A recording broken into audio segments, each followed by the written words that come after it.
Nagbanta si Pangulong Rodrigo Duterte nakakasuhan ng economic sabotage sa mga sangkot sa paglagda sa mga umano'y hindi patas na kontrata sa Manila at Manila Water. Kami ang Katipunan ng Demokratikong Pilipino, ang KDP, ang bandido para sa kinabukasan. Tigil bayan, tigil bayan, tigil bayan sa 2020. Kapag pinutulan, tawagan si Digong sa numero 88888. Makinig kayo mabuti ha. Kung walang tubig, patay tayo. Now, itong tubig is a natural resource. It is God-given to the Filipinos. Ano ba nangyari yung putang inang yan? Pagsasampalin ko kayo sa public. Pilipino yan, walang kaluluwa. Yang Manila Water, pati Maynila, kay Pangilinan, pati kay Ayala. Matagal na ito. Wala lang pumipiyak kasi nga takot sa pera ni Ayala, pati ni Pangilinan. Putang inan to. They are screwing us and they're screwing us all the way. Matagal na ito ang corruption na pinakamaya bilyon nandito sa itaas. Anak ka ng putang ina ninyo. So I want a rich guy who has been wallowing in its filthy house with all the mga tawag pa pala sa kanila sa bahay, senyorita, senyora, senyor, kahilas ang putang ina. Hoy, hindi na panahon ng katsila ang leche kayo. Do not fuck with me, my friend. Ilang taon na kayo nagbayad ng water treatment ang putang ina niya. Hanggang ngayon, mabaho pa rin yung lumalabas doon sa Manila Bay. Leche kayo. Walang water treatment, sige kayo kobra. Anong tingin ninyo sa amin? I could establish a prima facie case. Then I will file plunder. Ang plunder, Padre, Mr. Ayala, Nobel yan. Gusto ko makita na milyonaryo na makulong. Utang ina, do not fuck with me. Utang ina, do not fuck with me. Utang ina, do not fuck with me. I will order the armed forces to operate your water. Kasi, sundalo, take over kayo. Ikulong, yan ang nararapat sa oligarko. Ibalikan ninakaw nilang dapat sa mga tao. Tigil bayad simula Enero 1, 2020. Pag pinutulan ka, sumbong mo lang kay Duterte. Yung pisong halaga, ang inyong naibulsa. Patong-patong na kaso ngayon na nakakasa. Ilang taong na mayagpag sa laki ng tinatamasa. Nakahiga sa salapi sa pagkukulang umaasa sa potahe na nagpahirap sa mga Pilipino. Walang mga konsensya tuloy sa pagmemerwisyo. Kung di ba na opositigong di pang pansinin, lalabas ka totoang ipiit ang salarin. Pagkakabos mapaglamang, dapat lang na matigil. Kayo ang nagkasala, dapat kayo ang masingil. Dating yung patawa-tawa, dito na magwawakas. Babagsak kayong lahat, tasarehas sumihimas. Tigil bayan, sigaw ng Pilipino, taong bayan. Mga oligarko, dapat lang na maparusahan. Tigil bayan, ang tubig na galing sa kalikasan. Sabay-sabay tayong lahat. Tigil bayan, sigaw ng Pilipino, taong bayan. Mga oligarko, dapat lang na maparusahan. Tigil bayan, ang tubig na galing sa kalikasan. Sabay-sabay tayong lahat. Tigil bayan. Atong ipreso ang mga oligarko, ibalik tanda ang mga ninakaw sa tawo. Pondo, bayad umpisa Enero 1, 2020. Kapag pinuplang ka isugid mo kay Duterte. Trilyong pisong halaga andang binusa. Kaabong mga kaso makarong kanda nakakasa. Kaabong dagkon yun, kabaho ang inagyan. Mga nakagubog sa kwarta, mga purido, hindi masaliga. Andang sabotahe, sanda nagpabudlay. Katong mga Pilipino, huwag mga konsyensya, padayo ng perwisyo. Di masairan kung wa pa si Digong nakapungko. Hindi maguwaro matuod na nag-ubra. Mga abusado dapat mapundo. Pondo bayad singgit Pilipino taong bayan. Mga oligarko dapat sandaro pasakitan. Pondo bayad. Pondo bayad. Pondo bayad ang tubig halin sa kalikasan. Pondo bayad duman yung tanan. Pondo bayad.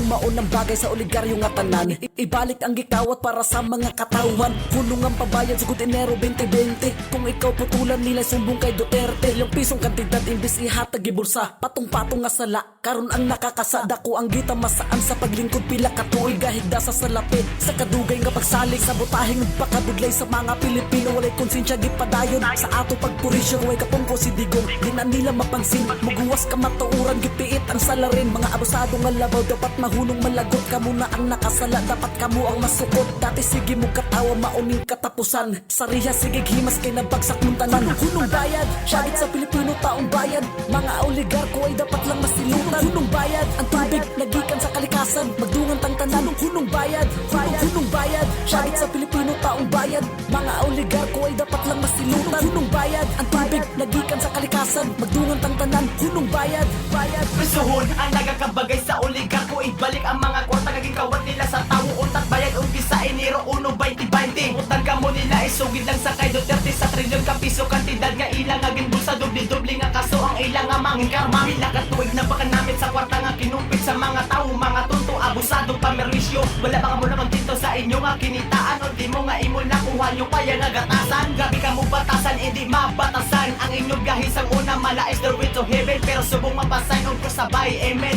kay ara na si Digong wala sa makapugong oras na nga bukawon ang paminsalo nyo nga lipong pamati ang singgit sa katawan nagasigabong utat bayad singgit sa Pilipino nga katawan utat bayad mga oligarko dapat nahatulan utat bayad ang tubig nga halin sa kalikasan lululungan kita tanan isingit tigil bayad Lugar na ng Pangulo natin si Digong ang katiwalian ng mga oligarkong pugon tanging siya lang ang ating pag-asa na tutugon dito sa mga madugos na dapat nang makulong mga walang iya kayo mga walang pusok yahaman inaabuso kahinaan ng mamamayan asan ang pinapangako nyo ng magandang serbisyo pinako nyo na nga ginawa nyo bang negosyo grabe na kaya dapat lang matigil na ang kasakiman nyo na ugat ng problema ang tubig ay buhay yan ang inyong tandaan ngunit itong oligarko ginawa pang kabuhayan kaya ikaw na nakikinig nito sa mga mandarambong huwag ka nang magpauto imulat mo huwag niyong matabusan mo ang isipan mo huwag na huwag kang matatakot si Digong kakampi mo Tigil bayan! Sigaw ng Pilipino taong bayan mga oligarko dapat lang na maparusahan Tigil bayan! ang tubig na galing sa kalikasan sabay-sabay tayong lahat tigil bayan Tigil bayan! Sigaw ng Pilipino taong bayan mga oligarko dapat lang na maparusahan Tigil bayan! ang tubig na galing sa kalikasan sabay-sabay tayong lahat tigil bayan Tigil bayan! Sigaw ng Pilipino taong bayan mga oligarko dapat lang na maparusahan Tigil bayan! ang tubig na galing sa kalikasan sabay-sabay tayong lahat tigil bayan Tigil bayan! Sigaw ng Pilipino taong bayan mga oligarko dapat lang na maparusahan Tigil bayan! ang tubig na galing sa kalikasan sabay-sabay tayong lahat tigil bayan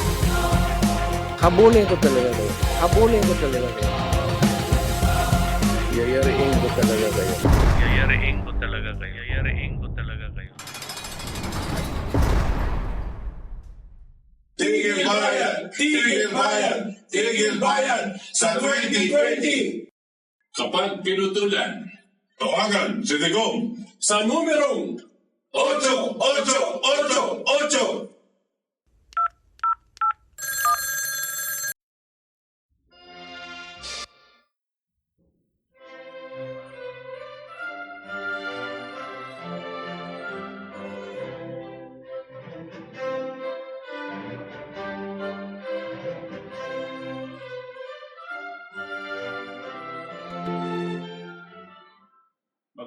Magandang gabi po. Ito po yung Katipunan si Butch Valdes. Dito po tayo sa ating programang ang Ating Katipunan.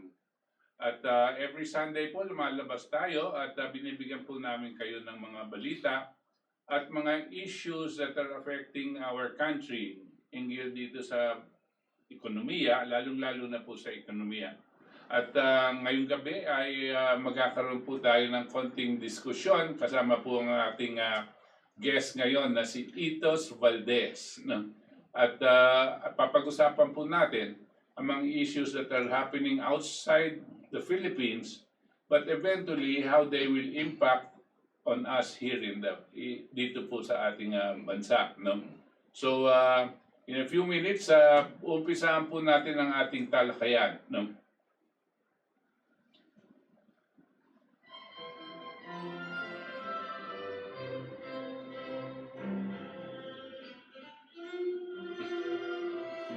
Okay. Yeah.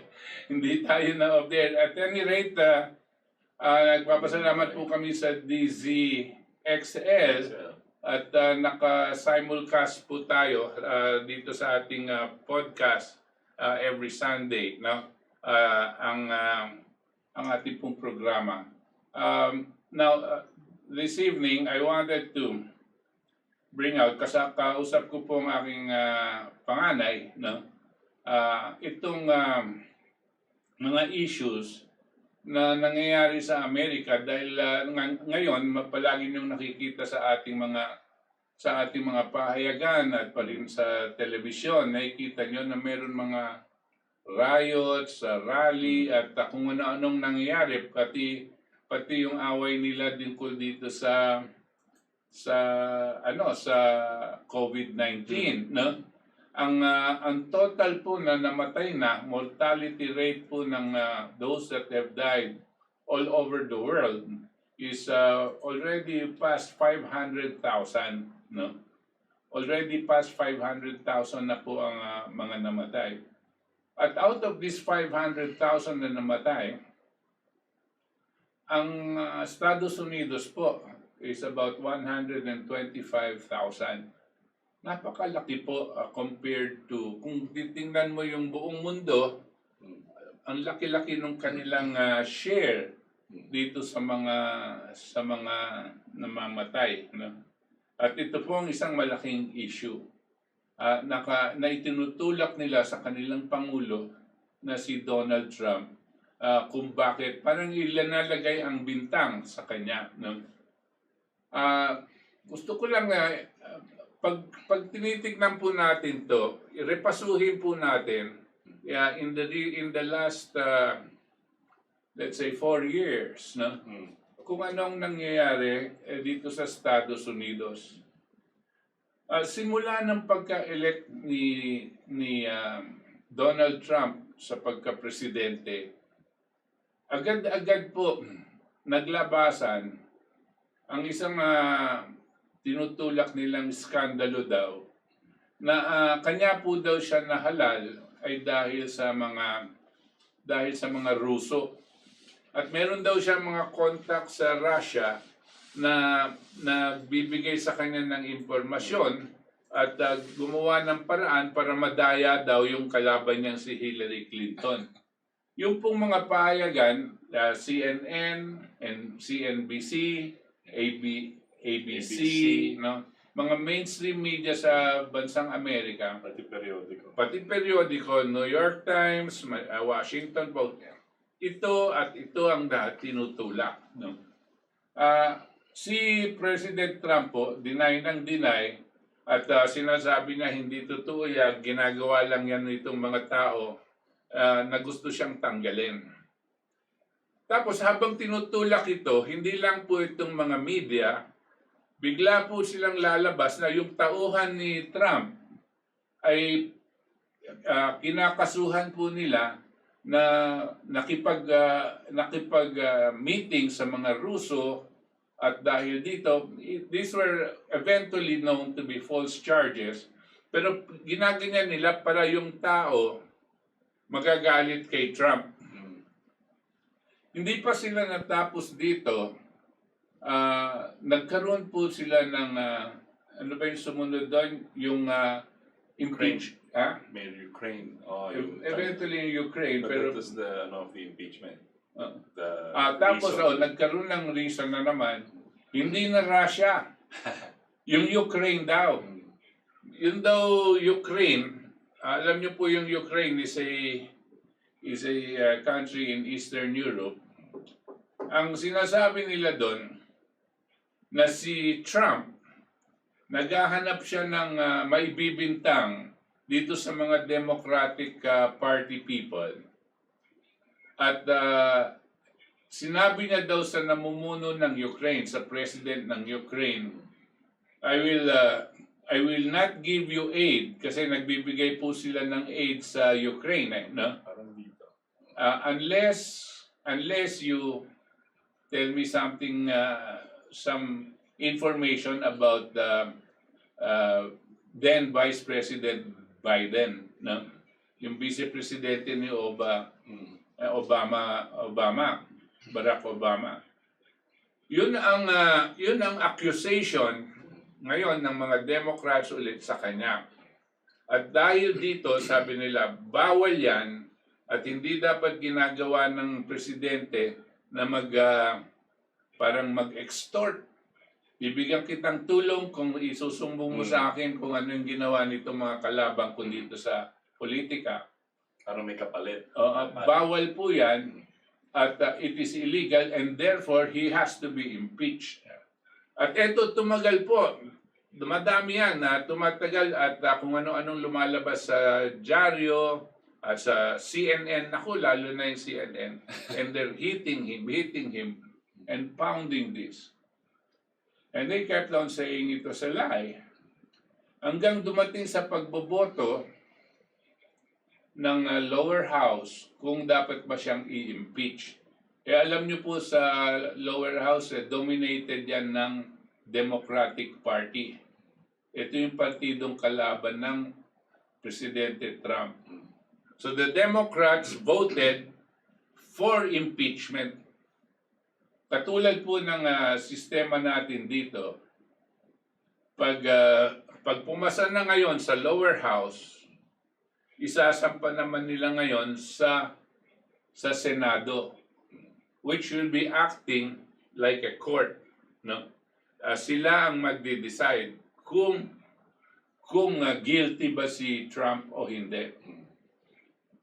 Pagdating naman sa Senado, nagsilabasan siyempre yung mga magagaling na abogado nila Trump at ng Republican Party at isa-isa nilang kinat-down itong mga akusasyon na ipinataw kay Trump nung nasa lower house. Pagdating po ng botohan, siyempre Republican naman ang dominante doon sa Senado, no?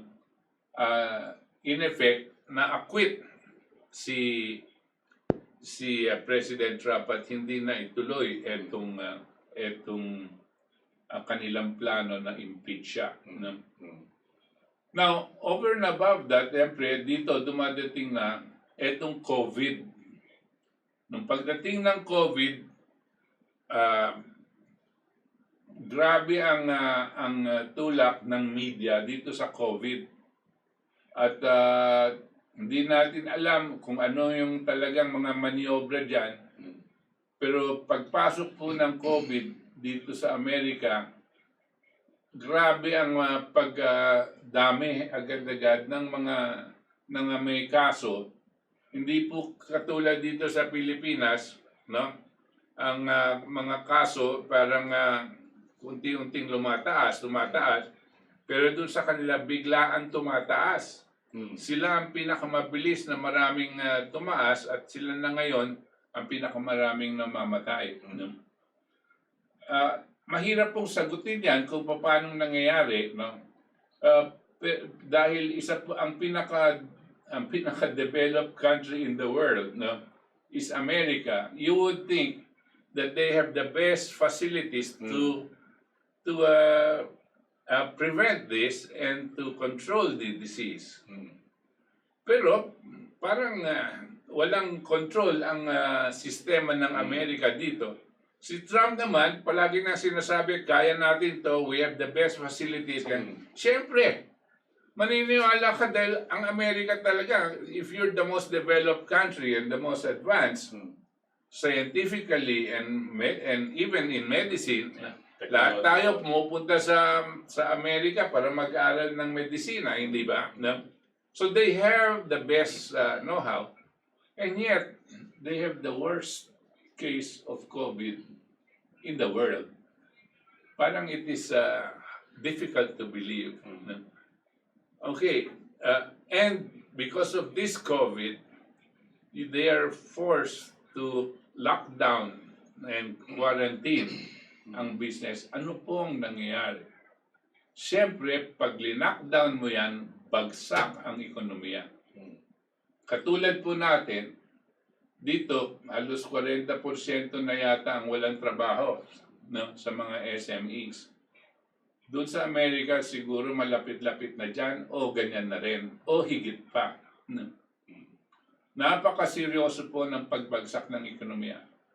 At ang epekto po kay Trump, being the leader, sigurado po negative. No? Kasi mag-aapekto na yan, e-epekto na yan mga akusasyon nila sa kanya na wala siyang kakayanan at hindi niya talaga binigyan ng tamang pansin ang pandemic at lahat-lahat at ibibintang sa kanya ito. Ang pagkawala ng trabaho mo ay kasalanan ni Trump. Bakit pag ganitong tinututok nila, puros ang paglalaban, atake kay Trump? Sa Nobyember po, itong kasalukuyan na taon, magkakaroon ng eleksyon. At parang ginugusto nila, maibintang lahat ito kay Trump para hindi siya mananalo for a second term. Because of all of these things that are happening, pagpasensyahan nyo na po ang introduction ko dito sa topic natin ngayon. Medyo mahaba, pero I needed to give you a background of this. Because of all of this that were happening, hindi lang po tayo ang curious about what is going on. Mga iba-ibang grupo sa United States, particularly the US military, certain major sectors in the US military intelligence are also very much concerned about this campaign against the president. Not because they love Trump, no, not because they are pro-Trump, but they can see that there is a parang unusual level of attack on the president to try to get him out. And this is coming supposedly from certain groups of people that do not like what Trump is doing. What has he done? Well, so far, he has made a peace with China and Russia. Dati, hindi na nag-uusap yan, pero ngayon nag-uusap sila. So, ano pang ginagawa siya ng paraan para mapaunlad niya yung production capability ng Amerikano? Na? At sabi niya, kinuha na lahat ng trabaho nila ng China.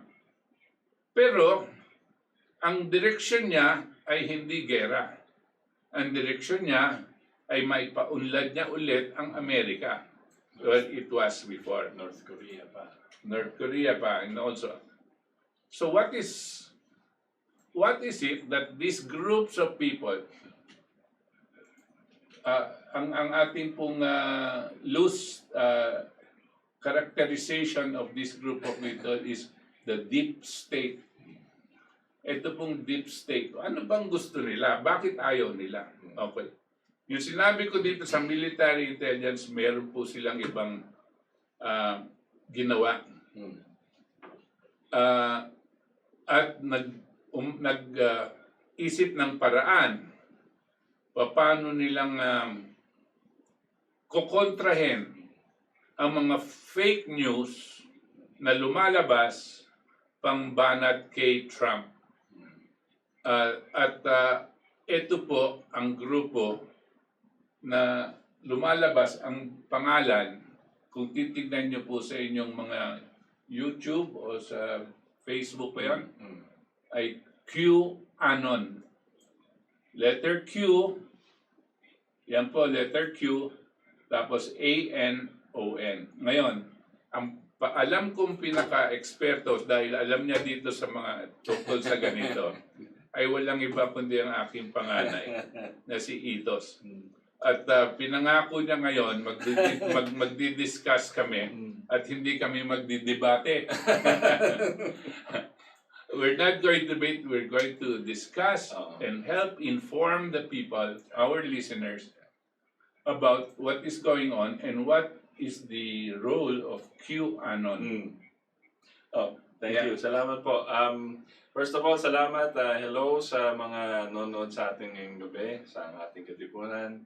Ito po si Itos Valdes, and thank you to yung aking idol, yung aking tatay na nag-imbita sa akin dito to join him on this program. Ito yata yung pinakaunang time na kaming dalawa lang po yung nandito sa and maybe we can build on this and might have a show in the future po. Yes. On these kinds of topics na maiba naman sa ating mga programa dito sa Katipunan KDP channel. Right. Okay, so before anything, gusto ko lang bigay maganda po yung introduction ng ating ni Butch on Q. But we have to look even further back. Kung naalala po natin, just to give you po a context, nung tumatakbo po si Trump, kalaban niya 2016 yan. 2016 pa to. Nung tumatakbo bilang presidente si Trump, number one, hindi siya talagang suportado ng kanyang Republican Party. Okay? Medyo siya, parang independent na tumakbo. So, may mga backer po siya. Di natin alam kung sino at the time. Pero tumakbo siya. In other words, hindi siya talagang politiko. Hindi siya politiko, businessman siya. Alam po natin yon. And we can look at the history of Trump and his beginnings on YouTube. Nandun na po lahat. Pero tumakbo siya bilang presidente. Okay. And you know how he talks. Para po siyang, actually, nag-uusap kami dati, para po siyang Duterte. Parang ayaw tumakbong presidente. Tapos, yung manner niya, yung pagkasalita niya, parang hindi talaga presidente. Pero tumakbo siya. And slowly, ano pang pinangako niya? Ano po yung mga pinangako niya? Sabi niya, walang mangyayari walang regime change ang mangyayari. Ano po yung regime change? Yung ginagawa po nila George Soros at yung iba, nagpapalit ng gobyerno na ayaw nila sa iba't ibang countries. Walang mangyayaring ganon. Magkikipag-usap siya sa China and Russia. Tapos, ibabalik daw niya yung mga trabaho sa United States. Kasi, for over 2 decades po, in the US, parang dito na po, pinasukan na tayo ng globalization. Pinasukan na tayo ng outsourcing. So lahat po ng trabaho, kasi mas mura sa labas, doon pumunta. Doon lumakas yung mga call center po natin. Kasi lahat ng trabaho na dapat pumunta sa Amerika, mas cheaper na pumunta sa Pilipinas. So we were advantaged with that policy. Pero yung mga Amerikano, Papaliwanag ko lang ng konti. Yung pong panahon na yon, nag-umpisa yan sometime 1990s, no? Late 80s. Panahon po ni Corazon Aquino at nila Fidel Ramos. Ang tawag po natin dito, globalization, no? At lahat po ng nagsasalita, ay globalization na. At ibaba na lahat ng barriers. Wala na tayong mga barriers sa mga bansa natin dahil one world na tayo sabi ganyan. Tapos, lahat ng mga bansa, gagawin nyo para sa one world economy, yung sa inyong, kung saan kayo magaling. Napakaganda, hindi po ba? Yan ang benta. Ang ibig nilang sabihin, kung mura ang sweldo sa inyo, doon natin dadalhin at magkakatrabaho kayo. Pero gagawin, huwag nyo itataas. Mura kailangan kayo. No? So yung trabaho sa Amerika na ginagawa ng mga tao ay katulad po ng mga telephone operators, kanya po tawag natin dito call centers, yung mga researchers, ganyan. Customer service. Yung po ay nasa telepono lang. Yes. Pero ang bayad po sa kanila ay 30 times higher than what we're doing here in the Philippines. Cheap labor. So anong ginawa nila? Tuturuan lang ng konting English, konti lang, yung mga tamang sagot lang. Yes. Ha? May script yan. May script yan, bibigay dito, tapos tayo na yun. Uy, masaya tayo, may trabaho tayo. Meanwhile, ang nawawalan ng trabaho, yun sa bansang Amerika. No? At ito ang nangyayari. Kung ano yung mapapadala nila dahil mura, ganyan ang nangyayari. Kung dahil ang China nakakagawa ng mura, dinadala nila yung mga factory nila sa China. Dahil mura. In other words, huwag kayong magiging mahal. Para kailangan, magsaserve lang kayo dun sa mga consumer countries na like America and The Europe. big countries. So, Yun ang nangyayari. okay. So this was 1990. Yan po yung policy ng Amerika. Yan po nilagay nila, all the presidents ng Amerika at lahat ng liderato sa mundo, parang naging, nabilib sila sa globalization. Doon na tayo. Wag na tayo magtayo ng factory sa Pilipinas kasi meron ng factory sa States. Tapos yung kumpanyang yan, they will hire you as call centers 1/30th of your price. Kumbaga, kung $30 yan, ikaw $1. So, murang-mura. Turuan na lang natin yung mga Pilipino mas magaling mag-English. So, that's been going on not just in the Philippines. That's been going on kasi meron silang Mexico. Cheap labor from Mexico, cheap labor manufacturing from China. So yung manufacturing po ng US, pababa ng pababa. Tinatanggal lahat ng manufacturing jobs in the United States. Kita niyo po, yung car manufacturing, nasira na. Ford, GM, bankrupt. Saan pumunta po? Sa China at sa Mexico. Yes. No? So, yun yung nangyayari. So that was the policy. So ngayon, ang kampanya ni Trump, babalik ko lahat ng trabaho. Sa panahon po kahit mukhang bata po yung aking tatay, actually, in the 1960s, high school siya, yung mga kotse po, and the thinking of ano yung pinakamagaling at solid na kotse, galing Amerika. Ford, di ba? Ford, Buick, Chevy. Wala pa po yung Toyota, wala pa po yung mga ibang brand na yun. Actually, tinitignan nila, baka masira pa yung Toyota. They were still up and coming. But because of the power of the manufacturing ng United States after the war, during the war and after the war, because of FDR. Pero during the 80s, may policy change sila. Pinalitan nila yung policy. Huwag na tayo mag-manufacture ng steel, huwag na tayo manufacture ng mga parts. Kunin na lang natin, mas mura sa China, assemble na lang natin sa US. Pababa ng pababa po. Alam niyo kung bakit po nagagawa nilang parang mura. No? Ang hawak nila kasi yung dollar. Tapos sasabihin ng IMF sa Pilipinas, sabihin natin, oy, mag-devalue kayo. Mag-devalue kayo ng peso nyo laban sa dollar. Ang ibig sabihin, kailangan ang peso nyo bababa ng halaga. Gusto sabihin, dahil yung dollar nandito, pag binabaan mo yung halaga ng peso, no, mas marami silang makukuhang goods sa atin. Kanya mas mura. Kaya nagagawa nilang mas mura dahil dinidevalue nila ang currency ng iba vis-a-vis the US dollar. Right. So yun. So, yan po, ang konting history yan, but in our future show, ididetalye po natin lahat yan. So, because this is it's an economic and political history. So, but, gusto lang natin ilagay sa isang magandang konteksto. So, Trump comes in.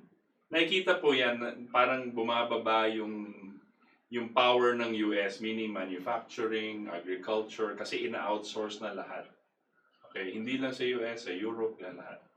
Bumababa, tapos dumadami yung mga illegal immigrants din sa US. Kasi doon sila, pag illegal immigrant ka po, di ba, pupunta ka sa United States, lahat ng trabaho makuha mo, kukunin mo eh. Kahit maliit lang yung bayad. Lalong nawawala ng trabaho yung mga Amerikano. Because their economy cannot sustain them anymore. Okay, so, yan ang po nangyayari. When Trump came in, yan ang sabi niya, ibabalik ko yung lakas natin. Paano? Babalik ko yung mga factory, babalik ko yung mga jobs, bubuhayin ulit natin yung agriculture natin. Okay? Ang kalaban po niya, si Hillary Clinton. Okay? Who was the Secretary of State of Barack Obama. Okay. Now, kung si Clinton ang tignan niyo po yung mga speeches niya before she ran for president and during Barack Obama's administration as Secretary of State. Ang takot po namin, nagdi-discuss po kami ni Dad. Parang maggegera. Kung nanalo po si Clinton, sigurado magkaka-World War III. Remember, alahanin po natin when Duterte was elected May of 2016. Presidente pa rin si Barack Obama. Tapos napamura siya. Okay? Dahil may phone call daw from Barack Obama, kinausap siya. Na ano siya, bakit ganyan? Nagdidikta na si Barack Obama. Before that, and sinabi na ilang beses dito sa Katipunan Show and sa program po ni Butch, he's been saying yung Asia pivot ni Obama. You want to talk a bit about that? Yan po si Hillary Clinton, State Department Secretary noon, ay pumunta dito in 2011, on November of 2011. Basta pumunta lang siya dito, nagbisita at nagpaikot-ikot. At sinabi, meron importanteng ipapahayag ang Presidente Barack Obama sa iyo, Mr. Noynoy Aquino. Ano yon? Tungkol dito sa pinaplano namin padala dito sa lugar ng Southeast Asia ang mga naval forces. Kalahati ng naval forces ng Amerika ay pupunta dito sa Southeast Asia.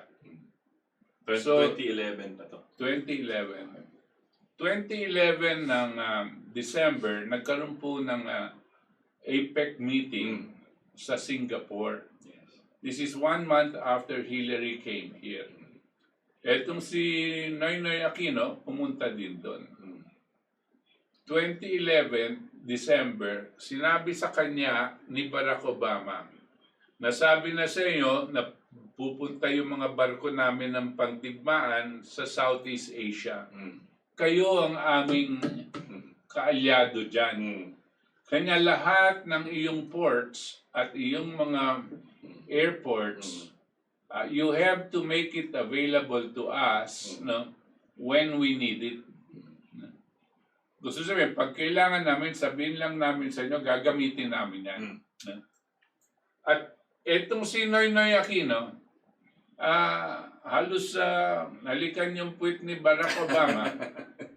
At yes, sir. Yes, sir. Yes, sir. Yan po ay delikadong-delikado, yung ganyang pagka-yes niya. Dahil, kinakailangan dapat niyan ay treaty. Si Miriam Santiago, nung nabalitaan niya ito, lumabas siya sa Senado, sinasabi niya, hindi pwede yan agreement ng 2 taong yan. Kailangan dyan isang treaty. Which is At pag may country to treaty, country-to-country arrangement, at pag treaty yan, kinakailangan dadaan sa Senado para aprubahan ng Senado. Yes. Hindi siya po pinakinggan ng Senado noon. At itinulak yan. Okay? Bakit po hindi natin masyadong alam? Hindi natin masyadong natatandaan itong mga developments na ito. Kasi po, isa lang ang nasa isip natin noon. Itong impeachment ni Chief Justice Corona at lahat ng ating pahayagan, lahat ng networks, yan lang ang pinag-uusapan. Hindi natin pinag-uusapan itong napaka-importanting sitwasyon. Okay, na-impeach si Corona. Okay, hindi nagtagal. Ito na ngayon, yung tinatawag na mga vapor ng pagdigmaan dito sa Southeast Asia. 60, hindi 50, 60% of the US naval force. Yan po ang pinakamalaking armada na sa buong mundo. Okay? Most powerful and biggest military naval force in the world. 60% of that is in Little Southeast Asia. Bakit po? Ang sinasabi na po natin nun, kasi pinaghahandaan nila ang China. May plano noon sila Barack Obama at ang kanyang mga kaalyado na mag-umpisa ng gera. Ang gagamitin nilang pinaka-primary base ay ang Pilipinas. No? Dito, kanya hindi din nagtagal, nagkaroon siya ng EDCA. Yung EDCA, ito na naman si Noynoy, pumayag siya na ang ating mga base militar ng Pilipinas, 8 na base militar ng Pilipinas, papayagan niyang magtayo ng base militar ang Kano sa loob ng base militar ng Pilipinas. At hindi pwedeng pakialaman ng mga sundalong Pilipino itong kanilang base militar. Bakit po? Ang aking kutob, magtatayo po sila sana ng mga Silo. launching pads, mga silo, para sa mga rockets na nakatutok sa China. Alam ba ng China to? Siyempre, kanya nila kinuha yung isang island, banda doon, nando sa lugar nila, at dinabunan ng lupa para gawing airstrip, pambantay dito sa mga ganitong klaseng development dahil nakikita na nila. Hindi naman lang uupo sila papayagan. Hindi po pwede. Alam nila. No? So, punta rin sila. Tayo dito, ang liderato natin, tanga. No? Correct. Hindi lang tanga, siguro ang utak parang prostitute. No? Dahil sinabi ng Kano, okay tayo. Buti na lang at medyo hindi nakuha sa timing. Correct. Kasi ang plano nila talaga sa election sa Amerika, Hillary. In November. mananalo si Hillary. Yes. Lahat ng projections ng CNN, ng mga lahat-lahat ng mga statistics, ganyan-ganyan. Si Hillary will win by a landslide. Yes.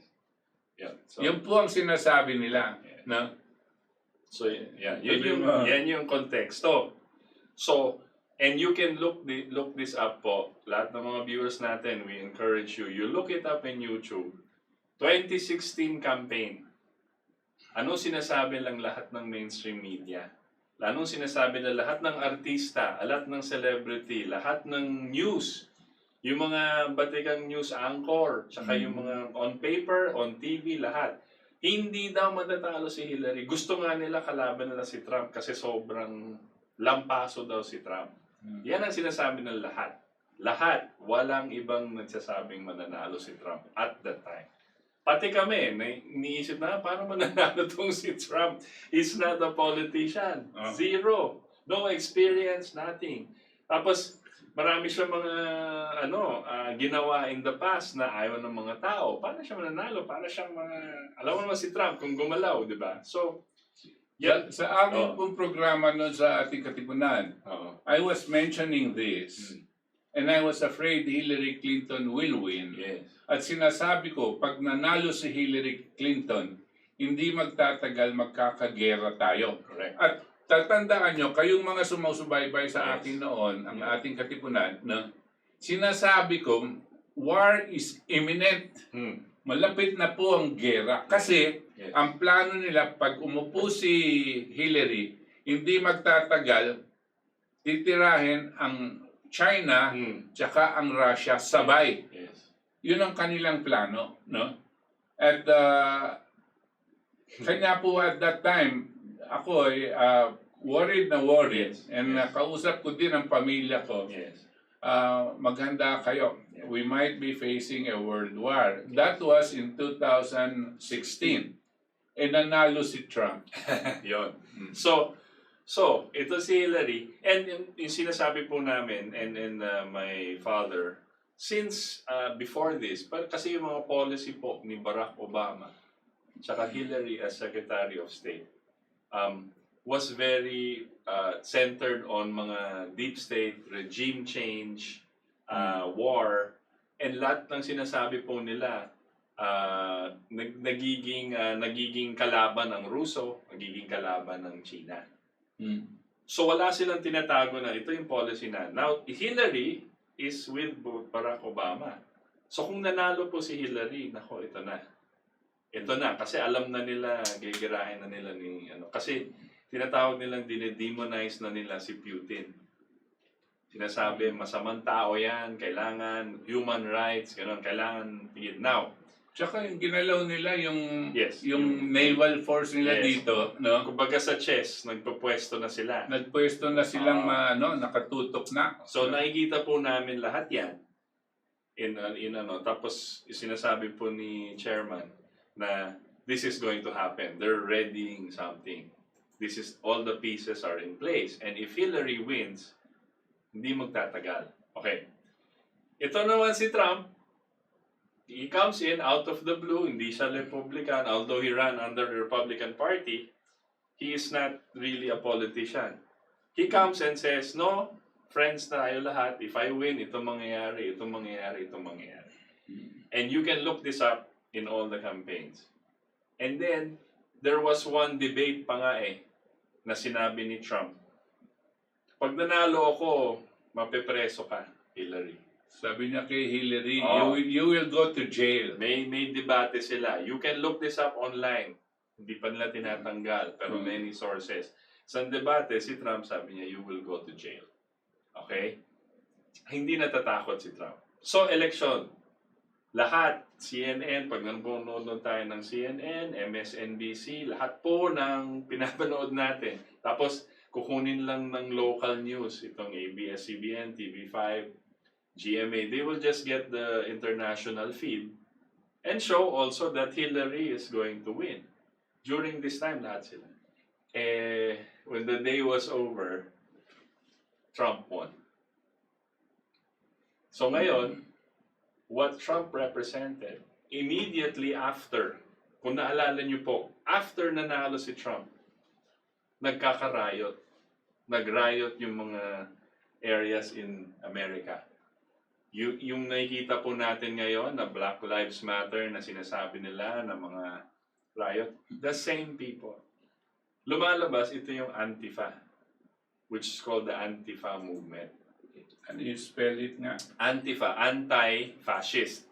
Yan, so Antifa, A-N-T-I-F-A.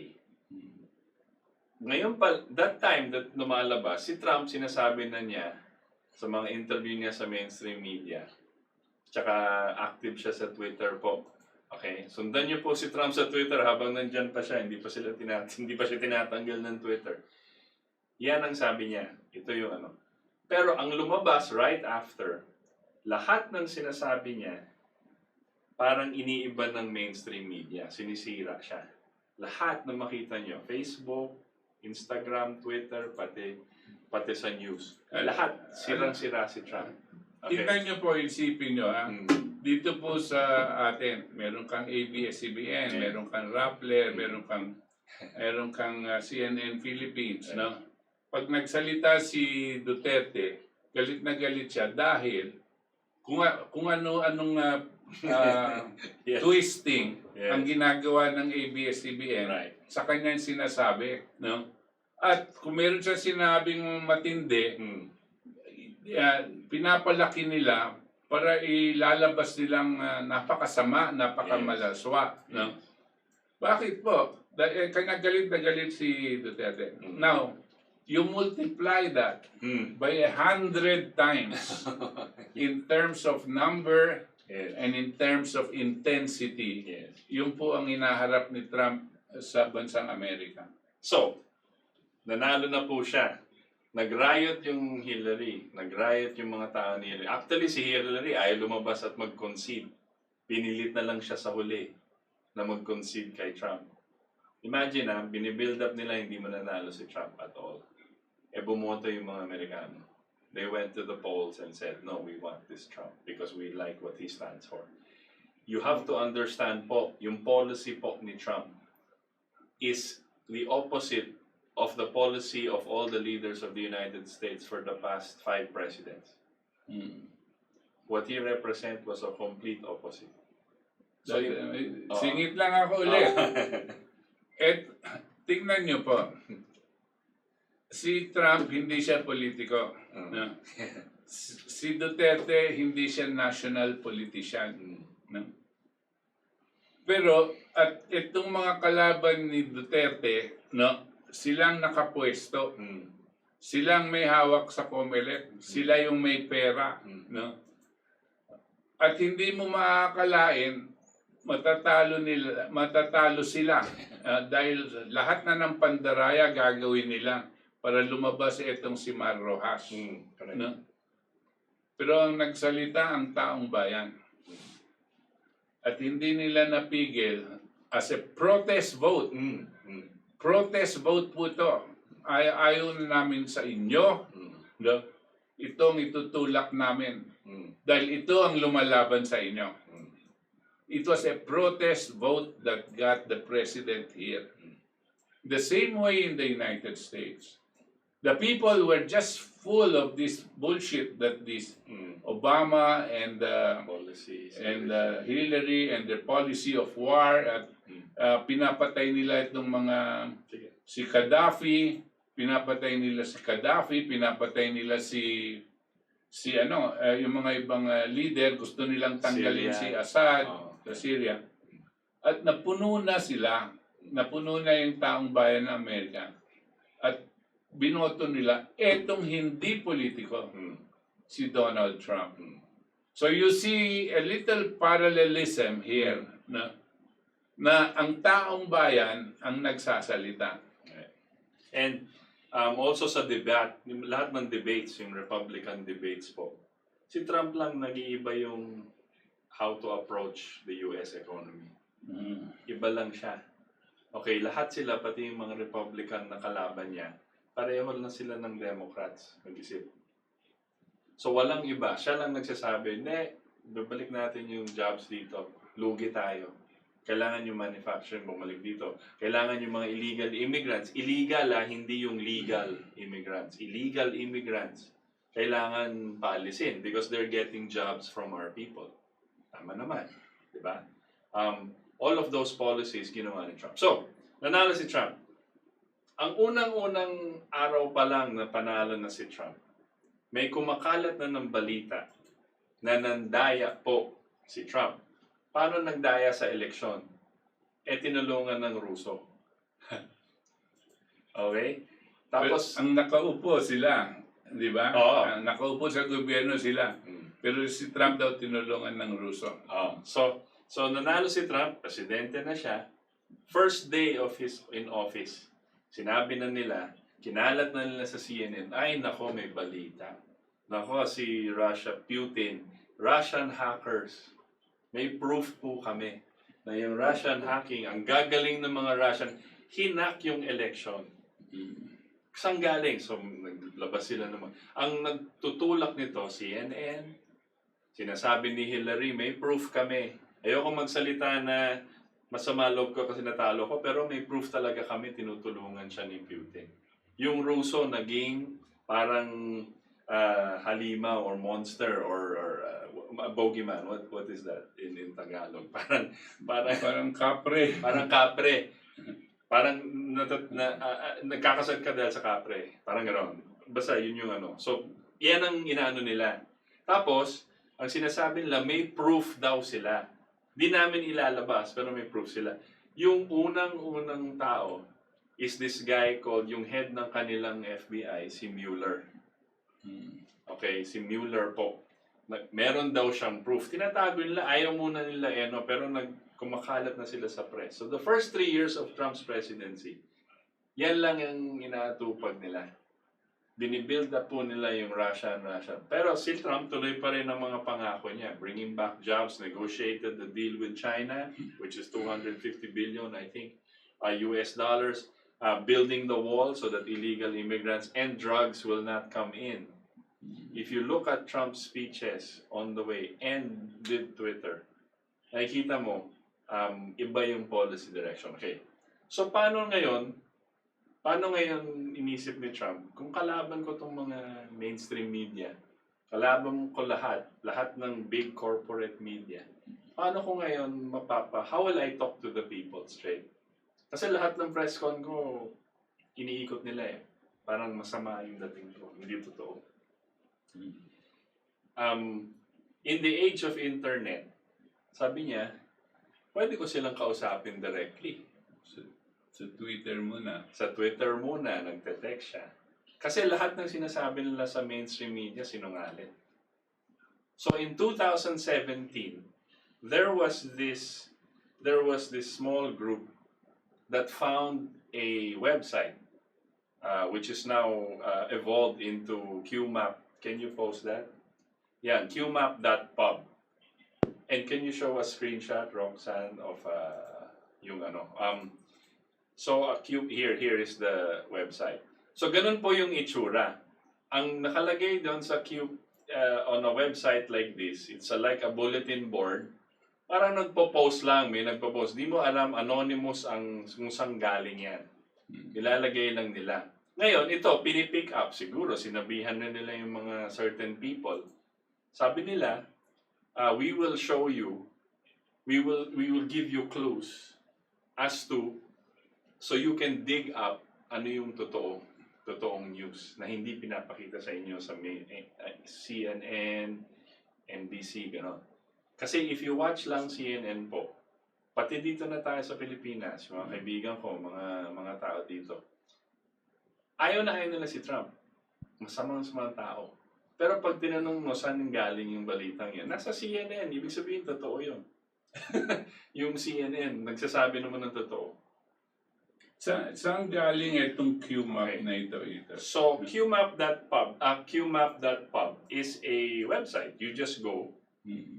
And in that website, yung unang post po niyan, 2017 pa po. Sabi nila, may mga mangyayari. What they call the storm. Balik mo nga yun, balik mo yun. Okay. And ito po ito po yung website na www.qmap.pub. Okay, sa kaliwa po dito, meron nakasulat, be ready. Tapos, yung isa, no deals. No? The storm has arrived. Kamukha ni Trump yung nakapayong doon. The storm has arrived. Ito yung ibubuhos sa kanya na bagyo. At sinong gumawa nitong QMap na ito? Hindi natin alam. Anonymous. Yun yung anonymous. Okay. So this is part of the, can you show the map? Yung website na isa yan. Okay, si Roxanne is showing you. This is how it looks. Pero ano lang yan para siyang clues or padaplis minsan. Minsan, what they call, magpo-post lang yan anonymously. Tapos lahat ng tao around who support Trump initially, they go online and look at this and then they research on their own. Parang binibigyan sila ng clue, yung initial. Ito yung, hanapin nyo to. Tapos, may relation yan to, sige, balik nyo. May relation yan as to what's happening in the news. Bakit Antimano pro-Trump? It's seen as pro-Trump because lumalabas yung totoo as predicted by Trump. Okay. Yung mga pumupunta dito at tinitignan nila yung QMap bulletin, yung QMap, lahat sila kampi kay Trump? Not necessarily. Basta titignan lang nila. Tsaka hindi naman sikreto Yung website na yan, anybody, kahit mga ngayon. So yung may mga kampi kay Trump, labang kay Trump, tinitignan nila ito, the same thing, right? Pero mysterious pa yung naglalagay ng information doon. So when you first look at it, sabi nila, the first post of the QMap, si Q. What is Q? What is Q stand for? Q? Sinasabi nila, and you find out, that Q is one of the highest clearances in the US military. Q. Anong clearances? Clearances, ibig sabihin level 1, ito lang alam mo. Level 2, you're higher. Level Q is military intelligence. Yung military intelligence, ito na yung pinakamataas na intelligence sa military. Ng US yan. Itong classification is Q. Yes. So, yun yung lumalabas, Q. Pero anonymous po siya. Ibig sabihin, hindi mo alam talaga kung sino. So, may nagsasabi galing sa grupo ni Trump. Kasi Trump will talk to the mainstream media. Minsan, Twitter, kung naalala niyo po, 2017, 2018, mali-mali pa spelling. Tapos parang misteryoso. Tapos pinagtatawanan ng lahat ng tao. Hindi marunong mag-spelling si Trump yan. Pero ang nangyayari, pag nakuha mo po yun, tapos tigninignan mo yung Q maps, tapos you dig a little deeper, mag-research ka, may clues na ginagawa si Trump. Sa makatuwid ito, kanya, itong Q, the reason nakikita natin Q, at people know that it's the highest level sa military intelligence. No? Ibig sabihin, sa rally po yan ni Trump. kanya natin, we are concluding, no? Na itong mga lumalabas dito sa Q ay galing sa military intelligence. So, ang ano na yan, lumalabas since 2017, now it's 2020, no? Lahat ng sinasabi dun sa, kunyari, maglalabas siya ng information or 2017, November. He will say certain things like minsan para siyang tula, minsan para siyang whole sentence, minsan numbers lang. So, kailangan nyo pong i-decipher para siyang riddle. Tapos, months later, nangyari ang sinasabi doon sa post na yon. So, nangyayari yung actually. sinasabi doon sa post. Okay, we'll stop for a while there. We'll have 1 minute break, Roxanne. Sige, music.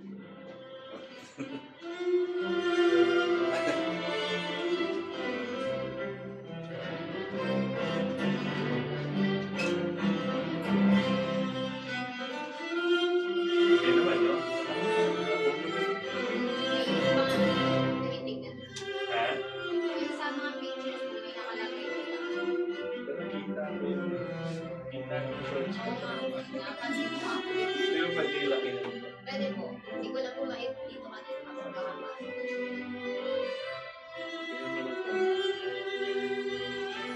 Magalaw.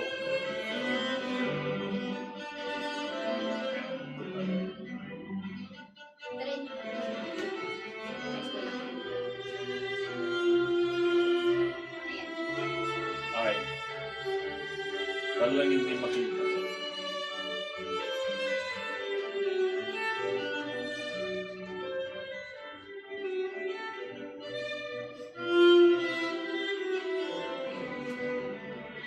Okay naman. Okay. Ilang time na natin? 1 hour po.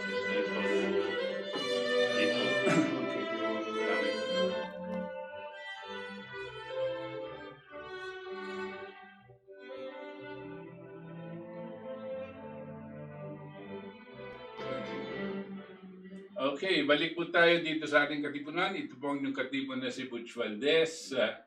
At andito po kasama natin si Itos Valdes, ang aking pong panganay tsaka advisor. At pinapag-usapan po natin isang malalang bagay. Ito pong mga nangyari sa labas ng ating bansa. More specifically, ngayon nandito na tayo sa paksang QAnon.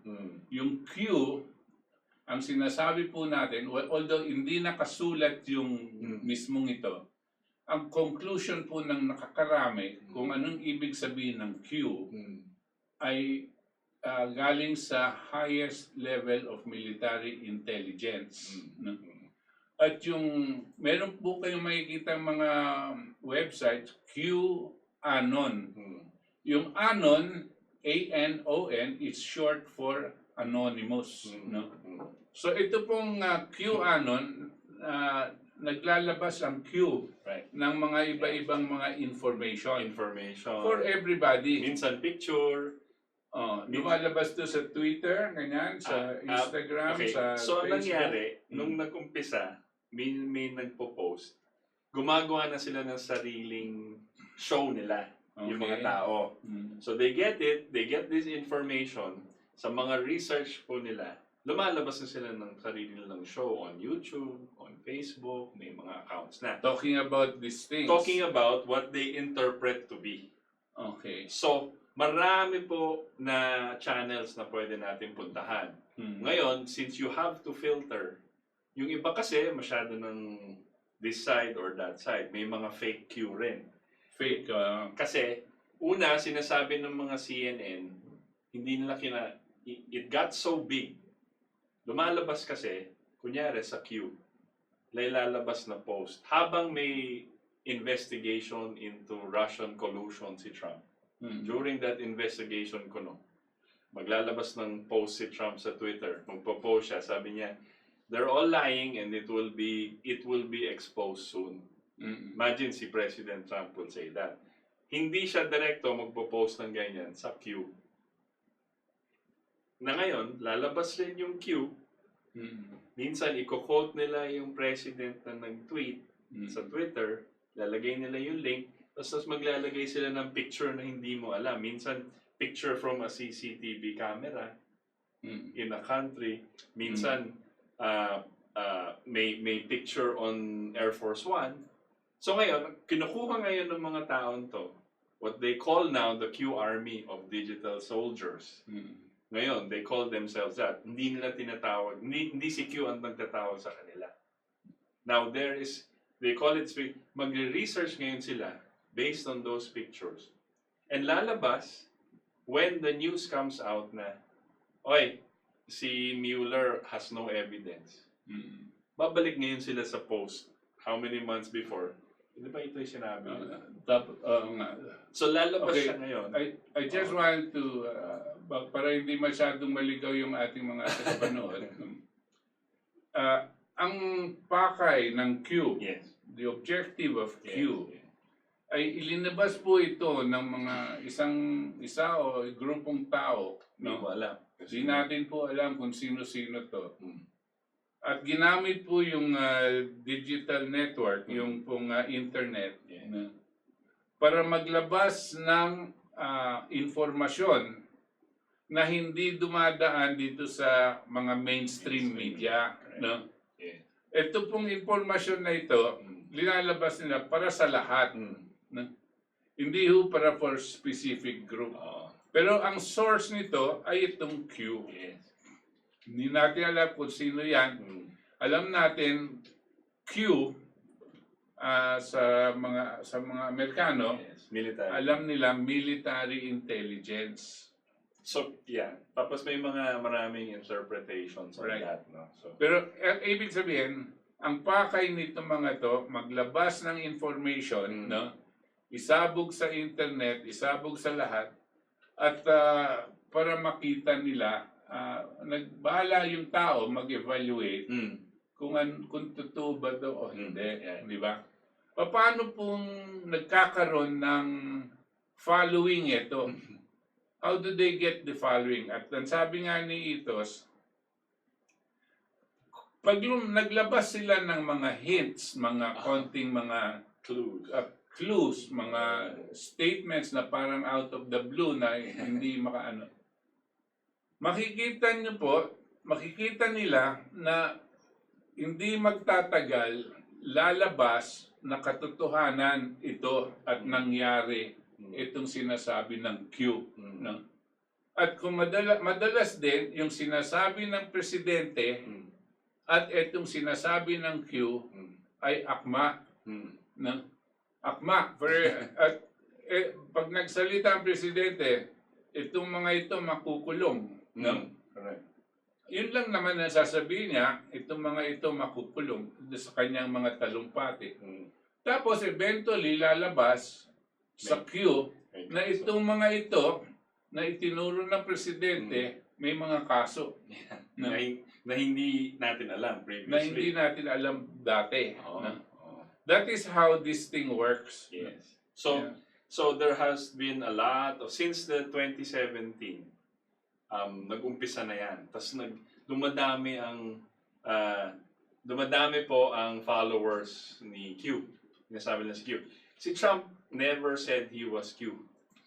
Trump never recognized. Hindi siya nagsasabing siya yun. Yes, never in the pero minsan pag may lumabas na research, ipopost ngayon nila, papadala nila kay Q, an address, hashtag, ganyan. Tapos may lalabas na bagong post, sasabihin ng Q, from Q, good job. Gaganon lang siya. So, parang kinakausap rin sila. Ngayon, itong Q, una, sinasabi nila small group. Actually, pag nag-research po kayo sa Wikipedia, inanunan sila eh. Q is a far-right extremist group of conspiracy theories. So, by that sentence pa lang, alam mo na sinisiraan sila. Okay? Ngayon, marami pong Q channels, meaning who claim that they can interpret Q this way. So you have to go through. Hindi po namin sinasabi, ito sundan nyo, ito hindi sundan. Actually, yung akin pong research, sinundan ko lahat sa una. Tapos, finifilter ko po, slowly, based on real events. And then, you settle on a few po. Hindi porque nakuha nyo dito, yung interpretation no ay tama. Right. No? At yung mga ibang taong to, gumagawa din sila ng sarili nilang website na mayroon sarili nilang interpretasyon. No? Ang pinagmulan. No? Pero yung pinagmulan niyan dito sa QPub, ano yan? QMap.pub. Yan ang pinagmula ng mga nakukuha nilang informasyon. The other thing, gusto ko lang sabihin po na yung QMap.pub na yan, bago yan. Because shinut down nila yung isang bulletin board since 2017 called 8chan. 8channel, it stands for. It's a bulletin board. And then, shinut down po ng deep state. Sinasabi ng deep state. So for a while, walang mga information na makuha until lumabas ulit to sa QMap.pub. So what they're claiming po, there is a big war inside this, a war of information. Right now, kalaban po natin yung mga mainstream media na alam po natin na most of the time, they don't tell you the truth. Tsaka may kanilang slant. Alam na po natin dyan dito sa Pilipinas, pero sa US, ganun po. So, magbigay ka nga ng example, Itos, kung ano yung mga nakakayanig na information na nakukuha dyan sa Q, ano na yan. Well, marami pong pero yung pinaka latest po, one of the latest things bago nag-COVID po is sabi dun sa Q, siguro 6 months before, nag-post na po siya na palapit na, nag-post po siya, this goes all the way to the top. Yan lang yung sentence niya. If you are a follower of Q, you will think, anong ibig sabihin ni Q? Anong ibig sabihin ng sinasabi nito? What do you mean it goes all the way to the top? But if you know the background po, na iniimbestiga na nila sila Hillary Clinton and Barack Obama for treason. Yan po ang claim nila. So, ngayon, before the COVID, may lumabas na conversation with Barack Obama na he state, and it was in transcript po na sinasabi nila kailangan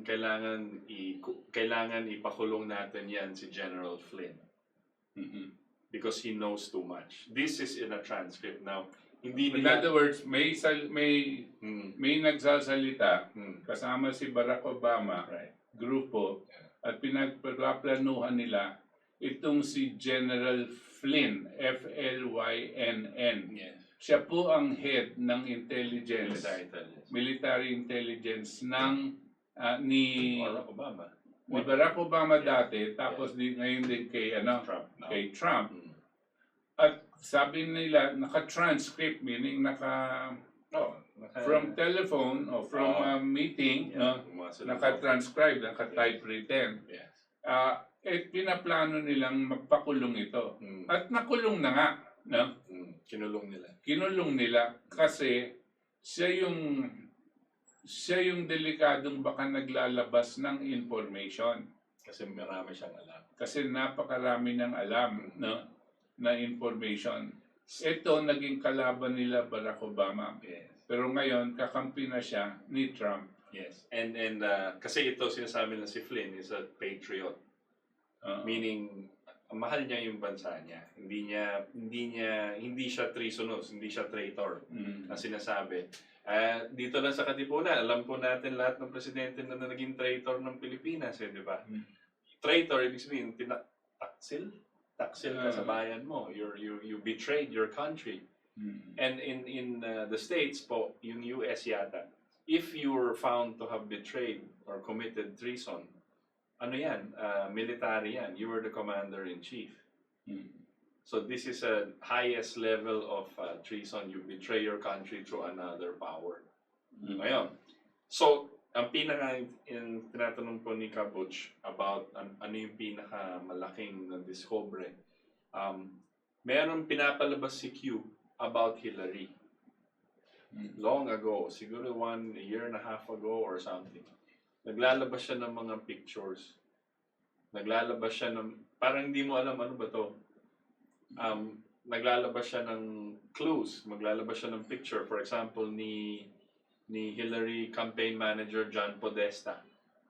Tapos lalabas siya ng picture, tatabihan niya ng isang pizza slice. Ganun lang yung cue. Tapos, later on, may news na lumabas na sumabog na yung tinatawag natin Pizzagate. Pizzagate. Ano yung Pizzagate? Yung Pizzagate po is, according kasi sa FBI, may code words to. May code words po yung mga sinasabi nating pedophile. Pedophiles. Pedophiles and ano. So, one of the code words of the pedophiles when they communicate, para hindi sila mahuli na pinag-uusapan nila yung bata or human beings, is they use pizza. They say, may emails na, kunyari sa sentence, sasabihin nila, punta ako sa bahay mo, kain tayo ng pizza. Okay, so pag nakita mo yan, medyo ano. Pero may ibang mga emails na lumalabas between Podesta, Hillary, Epstein. Si Epstein po, yung pedophile na nagpakamatay, nagpakamatay. Nahuli, tapos nagpakamatay daw. Yes. So, before yung trial ni Epstein, bago pa lang pinasok siya sa jail, may nilalabas na si Q sa mga bulletin board about Epstein. And his connection to Hillary po, tsaka connection to Podesta. May mga videos pa nga na nilalabas, pero sinasabi rin ni Q, this is too parang masyadong nakakaano to watch. Parang masyadong malaswa to watch. Pero wala silang sinasabi kung sino tinutukoy nila. Kailangan kunin mo yan, tapos tignan mo yung news, babasahin mo yung newspaper, local, ano yung developments dito, tapos close rin yung tweet ni Trump. Sila nag-predict na si Epstein will go to jail, and sila nag-even predict na Epstein knows everybody. Kasi po si Epstein po, very close kay Bill Clinton, very close kay Barack Obama, very close kay Bill Gates. And in fact, Bill Gates daw visited Epstein many times when he was in jail. Tapos, yung gabing na supposedly nag-suicide tong si Epstein, nasira yung lahat ng CCTV, walang witnesses, na guard, parang walang nakakita, wala, zero. Pero namatay siya. Yung CCTV nakatutok sa kulungan niya, nasira daw. Yung gabing yun. Yung gabing yun. So, yun ang storya. So, pero predict na to, binigyan na tayo ng clues ni Q na ito mangyayari. Na hindi natin po alam. Ako po, hindi ako henyo naman na ano. So, when you read that then, hindi mo alam. Pero kung nangyari yan, kung balikan mo yung post niya, ito yung sinasabi ni Q. Gusto ko lang idagdag din, as a background information. Buhat nung pong sumikat itong mga Clinton, no? At meron pong mga ginagawa sa White House, no? Both Bill Clinton tsaka si Hillary. Matagal yan naging matagal yan na umupo di ba? 8 years si Bill Clinton. Tapos pagkatapos si Bill Clinton, nag-ano pa siya, nag-State Department Secretary pa siya, no? So very powerful. Pero sa Democratic Party, si Hillary Clinton, in many interviews, siya po ang nangunguna dito sa unang-una, yung late-term abortions.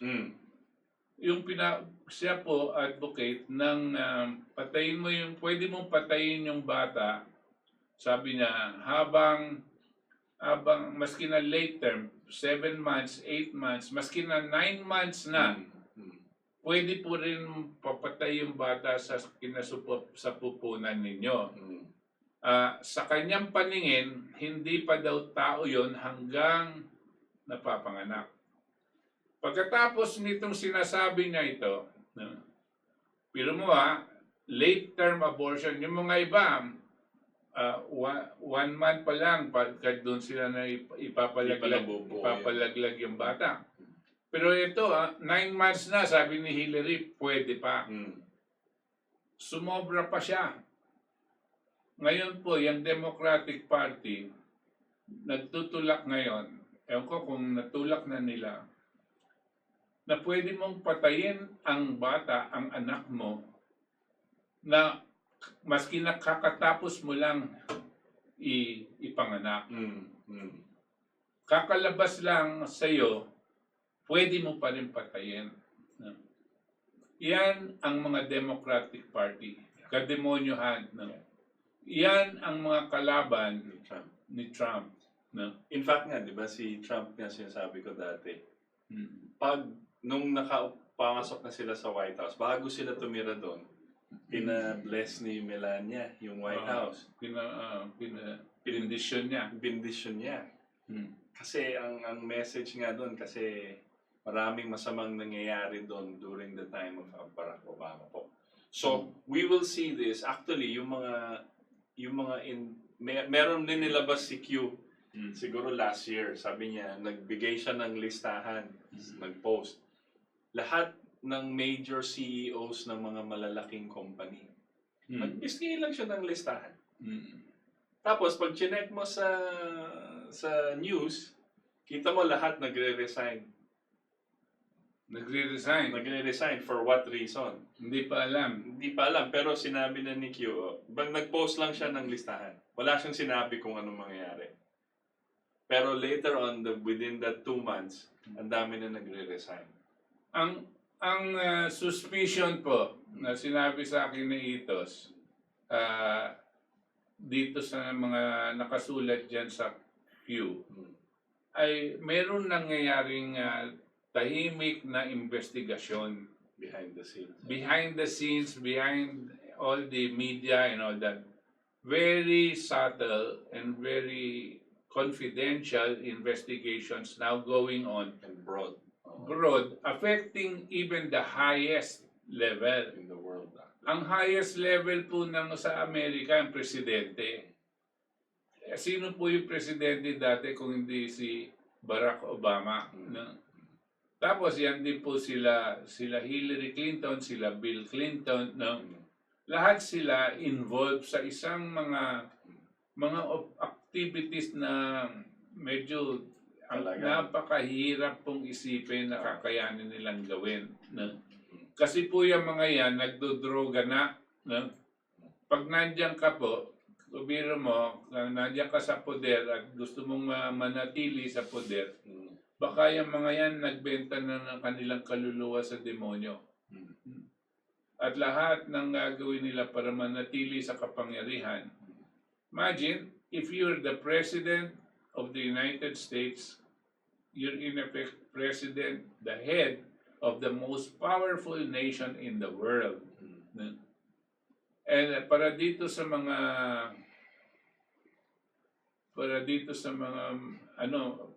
mababagsak din sa temptasyon ng mga demonyo.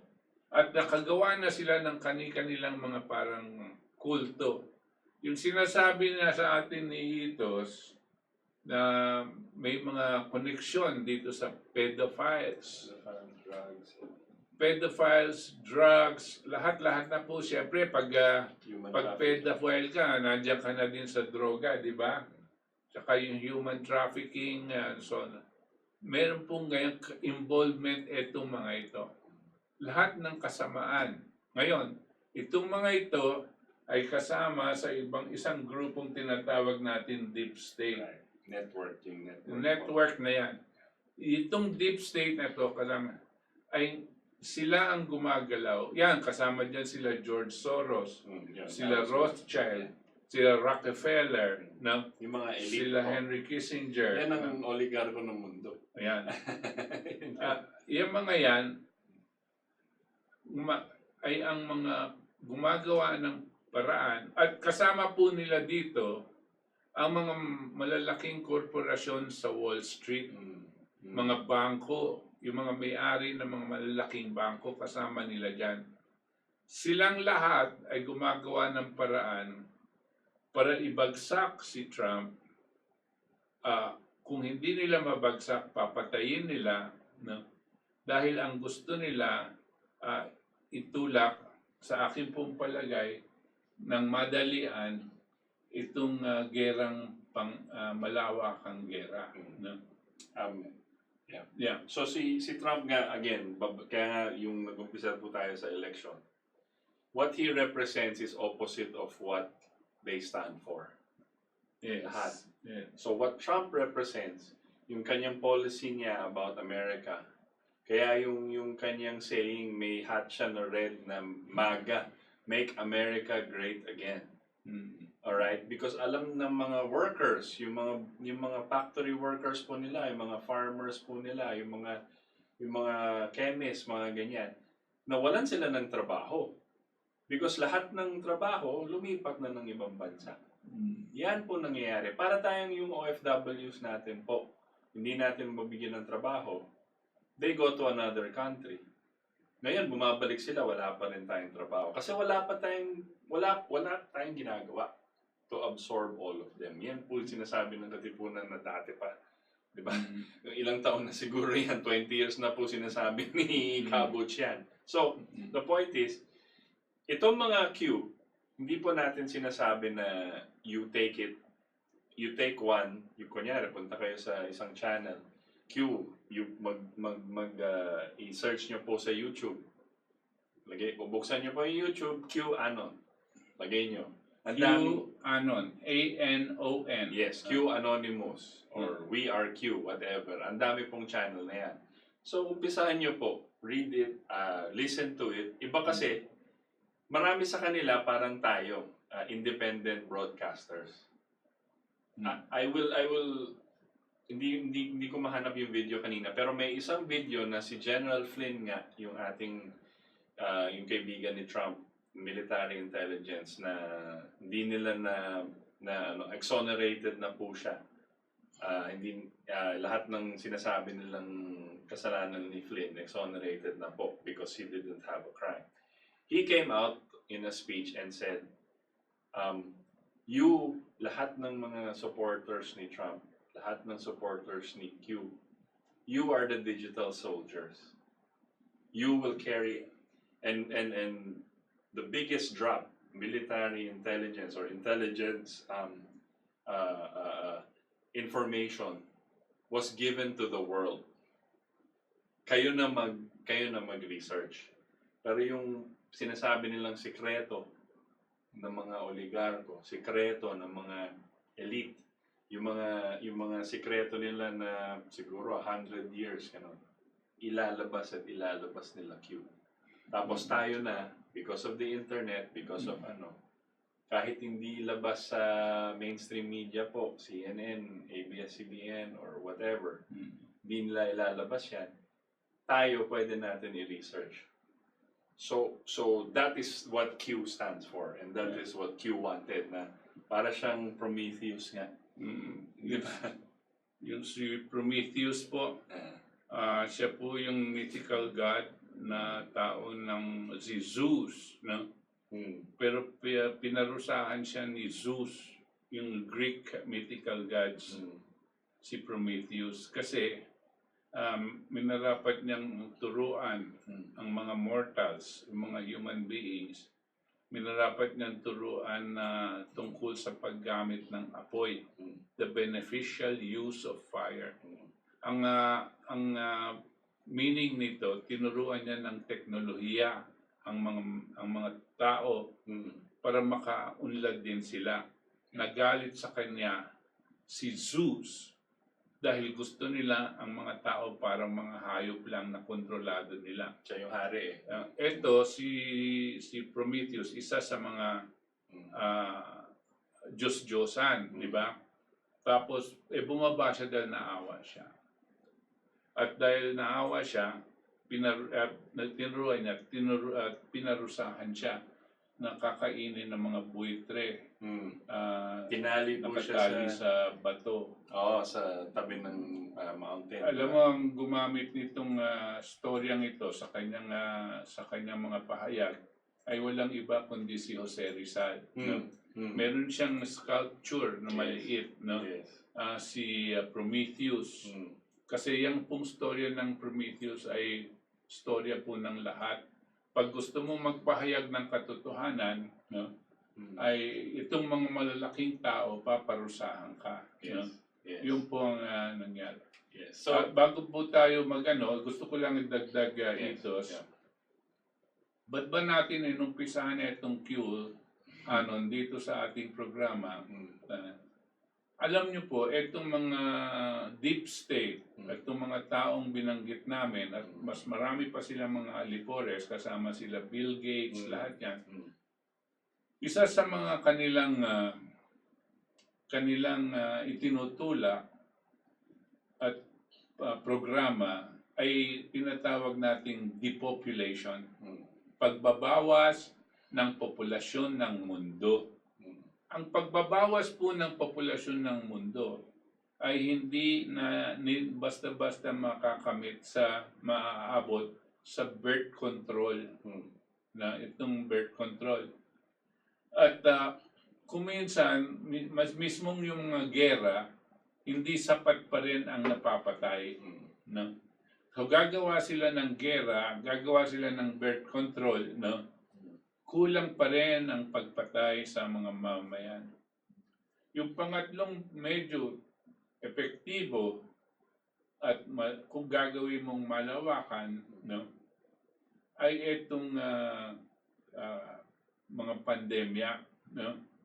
Yung pandemya po, kung gagawa ka ng sakit, no, at ipaplano mong palawakin, kaya nyo pong gawin yan, magagawa ka ng ipropromote mo yung sakit. At hindi mo pipigilan kasi itong mga taong nasa DOH, no? Yung mga nasa kalusugan, no? Kasama na din po yan sa depopulation. So ang plano nila, mas maraming mamatay. At pag ginawa mong pandemya yan, ang pinakaapat at pinakamatinding pagpatay ng tao ay ang pagbinagsak mo ang ekonomiya. Ang pagbagsak po ng ekonomiya ay sadya. Katulad po ng nangyayari ngayon sa Amerika at ngayon sa buong mundo. Kasi po pag bumagsak ng tuluyan ang ekonomiya ng bansang Amerika, bagsak din ang ekonomiya ng buong mundo. At pag nangyari ito, no, ano pong ibig sabihin ng pagbagsak ng ekonomiya? Malawakan kahirapan, mass poverty, poverty that is going to hit all the populations of the world.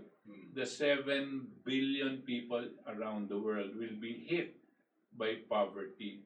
And poverty means death. Kasi po yung mga nagkakasakit, wala nang nakabukas na kumpanya ng droga at ng mga kakayanan para maayos ang kanilang buhay, no? Wala nang makain, no? Gugutumin at mamamatay. Yan ang pinaka-epektibong pamamaraan para mabawasan ang populasyon. No? Ito pong planong ito nanggagaling dito sa mga pinag-uusapan natin ngayon lang ni Itos, nanggagaling po dito sa deep state. No? At kung pipigilin po yan, no, ang isa pong makakapigil niyan ngayon ay si President Trump. Hindi kami Republican, kami po ay nakikita lang namin, no, Si Trump hindi po santo yan, katulad po ni Duterte yan. Hindi santo yan. Pero nasa lugar siya para gawin po ang kinakailangan gawin para mapigil itong plano ng mga na dapuan ng mga demonyo. No? That is what the reason why I wanted you to understand this. That what is happening outside, no, as a direct impact on us. When the U.S. economy dies, we too will die. No? We're already dying now. Our unemployment rate is something like 40% in real terms. No? At wala pong gagawin na economic recovery program itong mga joke no sila Dominguez para ma-correct, no? Bakit po? Kasi mas gusto nilang mabawasan ng populasyon. Ang pinagdadasal ko po, sana ang presidente hindi ganyan mag-isip. Hindi po natin alam. Pero sana po ang presidente hindi po siya kasama dito sa masamang paggalaw at na pamamaraan para bawasan ang ating populasyon. Gutumin mo at dapuan mo ng sakit. Anyway, gusto ko lang dagdag, no? Kaya dito sa LaRouche, kung sinusundan nyo yung LaRouche rin po, every Sunday usually meron kaming tao from LaRouche, si Harley Schlanger, gano'n. Recommendation po ni LaRouche, and before he died, before he passed away, sabi niya, kailangan mag-unite itong US, Russia, China, and India, the most populous nations on the earth, para baguhin ang sistema. Hindi lang pwede isang nation ang magbago ng sistema, kundi lahat. Okay, so ang recommendation niya, sana po with Duterte, nakikita po niya yan, na ito yung intention, na dapat, ito yung path, ito yung direction na dapat niyang kunin. Now, kung hindi yung magkakaroon ng ganyan, anong mangyayari ito? Wala, magkakagera. Magkakagera, tapos lahat tayo, Pilipinas, China, Malaysia, hindi lang tayo mamatay, lahat mamatay. Yung ginawa ni Obama, yung Asia Pivot, na-explain na po ng ating chairman dati pa. Nuclear po ang weapons ng mga submarines na pinapadala nila dito. Yung nagdadock minsan, di ba, yung US forces yan sa EDCA and puro nuclear submarines, and that's how many times larger than Hiroshima and Nagasaki. Okay, ang 200 times. 200 times. One bomb. One bomb. Isang submarine, Ohio class submarine, has 24 bombs. Isang submarine lang yun. And yet one of those bombs is 200 times stronger than Hiroshima and Nagasaki. Wala po tayong laban dyan. Wala. Zero. Kung nagkagera po, wala po tayong laban. It is not an option. We have all to move towards trying to have world peace. Ngayon, maski na maliit tayong bansa, maski maliit na tayong tao, maski papano, gagawa tayo, sasama tayo sa mga organisasyon na ang pakay ay malawakang kapayapaan. And we have to join in the call of the LaRouche movement also. Na itong four powers, si Trump, si Xi Jinping, si Putin, and si Modi, will come together and say, look, ayusin na natin itong mundo. Yan po ang rason bakit maraming issue against Trump now. Yan po ang kalaban po ng mundo, ang kalaban po ng Pilipinas, ang kalaban po ng buong sambayanan. Ayaw nilang lumapit si Trump dito sa mga to. Ngayon, gusto ko lang idagdag ito na si President Putin kamakailan lang nagtatawag ng meeting ng 5 bansa, no? Kakibat dito sa sinasabi ni LaRouche na four powers.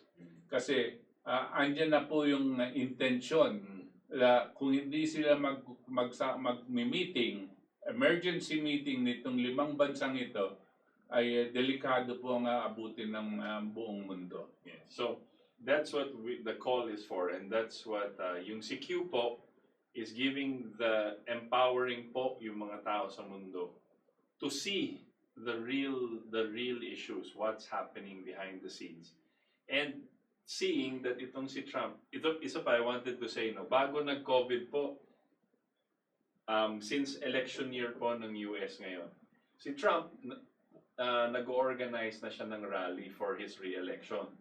Okay? Sobrang daming tao pupunta sa rally si Trump. Lahat ng, pati si Obama, sabi na natin na napaka-famous during his, siguro 3 times yung tao pupunta kay Trump sa isang lugar na malakas yung Obama.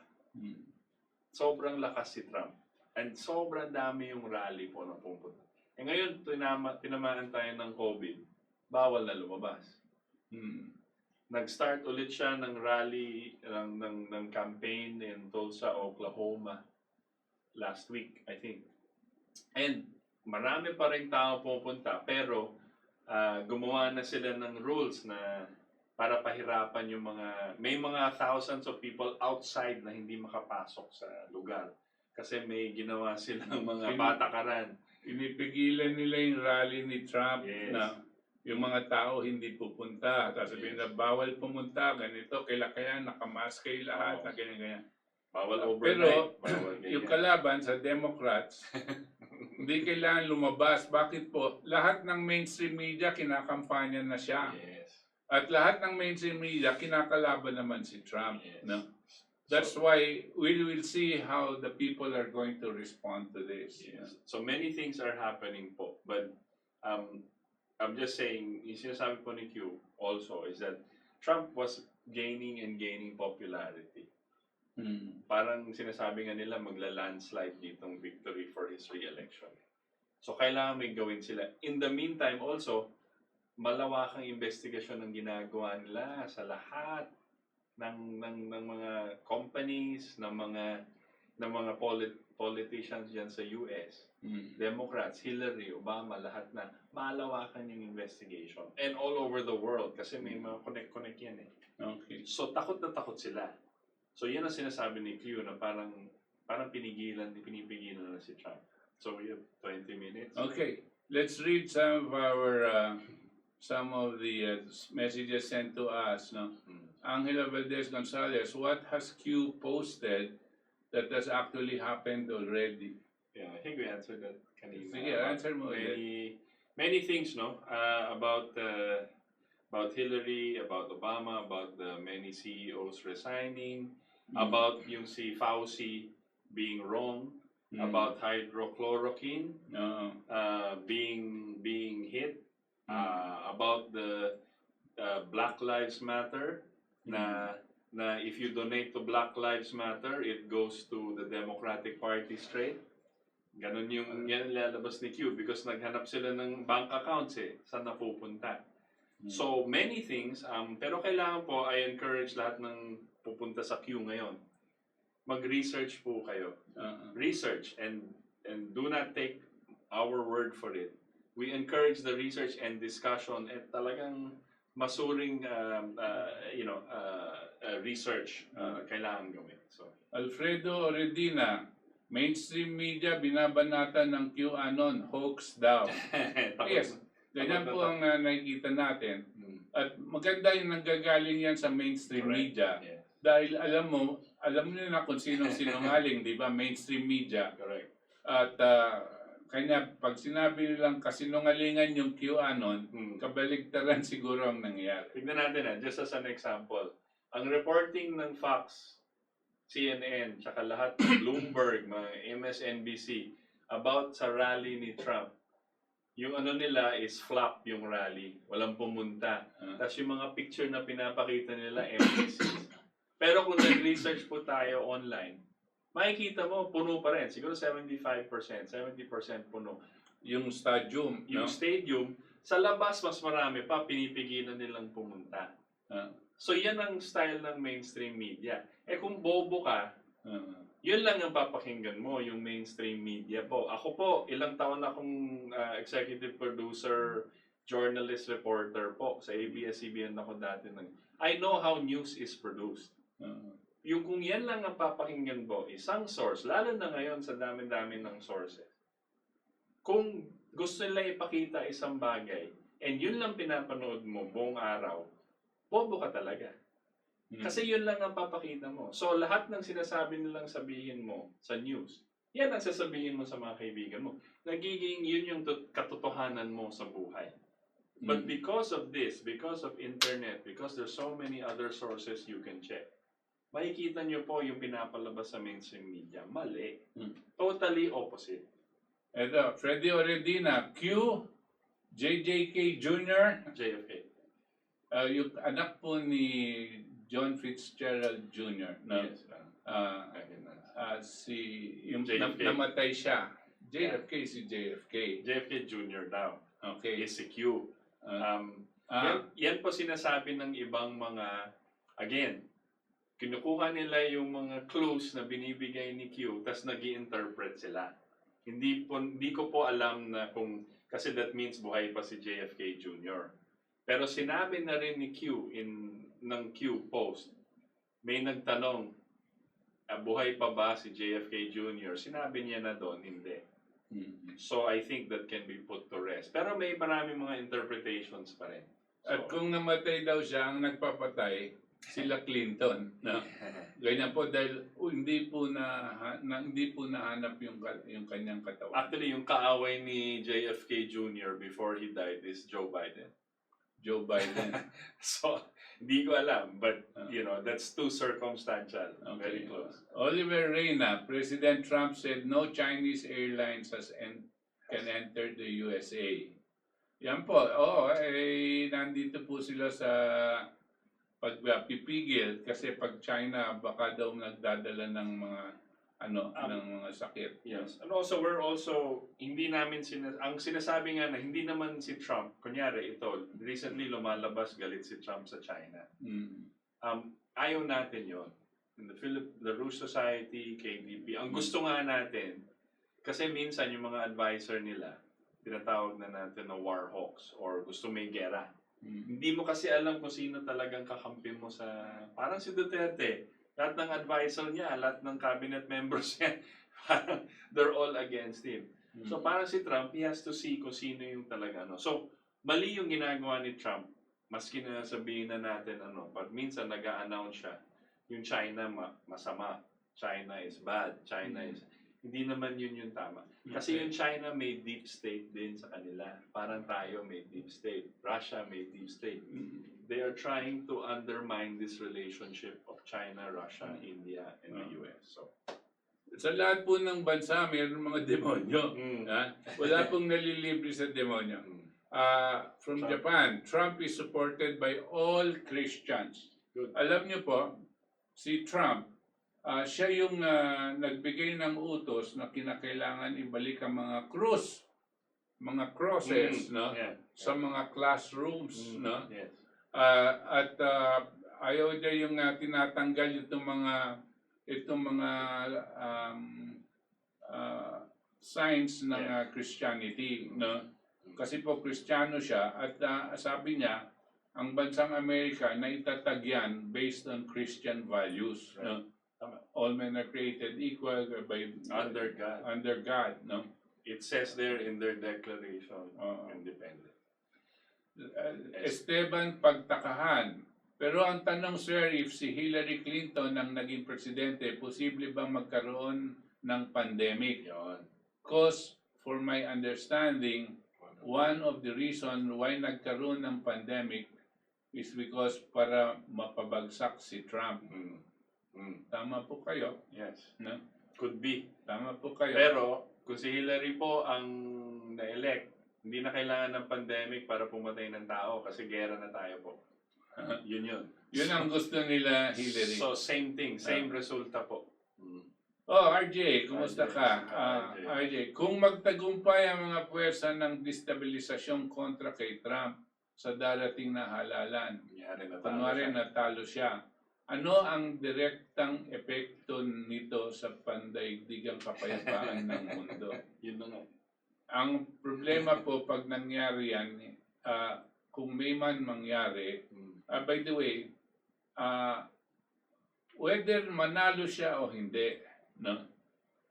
May malaking posibilidad na magkaroon ng gera.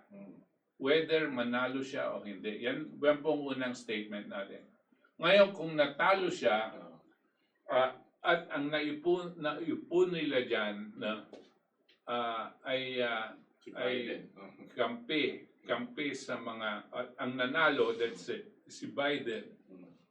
Hindi po magtatagal, sigurado po yun na magkakaroon ng gera. Yan ang epekto sa ating pandaigdigang kapayapaan ng mundo.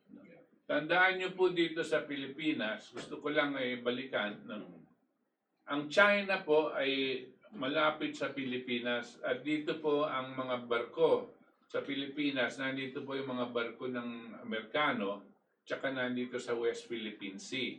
Nakaparking dyan sa Subic, yung kanilang mga submarino kung minsan, no, nandyan. Deep water po.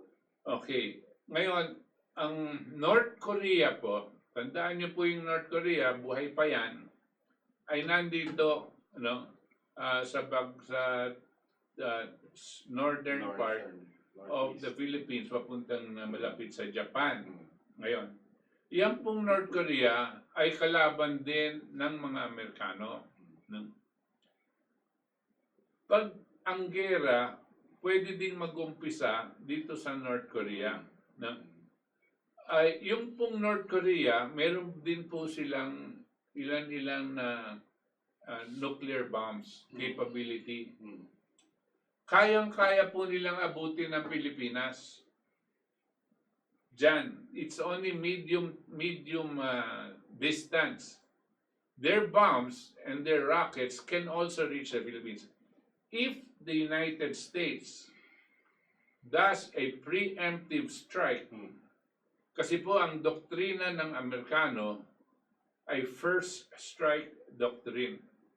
Kinakailangan sila ang mauna, hindi na sila maghihintay dahil pag naghintay sila, mauunahan sila sa isang nuclear bomb, baka hindi na sila makaahon.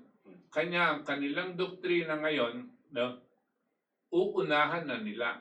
Pag inunahan nila ang North Korea at nakita ng North Korea papunta sa kanila yung rocket, sigurado ibubuhos ng North Korea yung kanilang mga armas kung saan nanggagaling ang missile. Malamang po dito manggagaling sa atin. Kanya pag-isipan po natin, kanya napaka-importante po sa atin ang kapayapaan.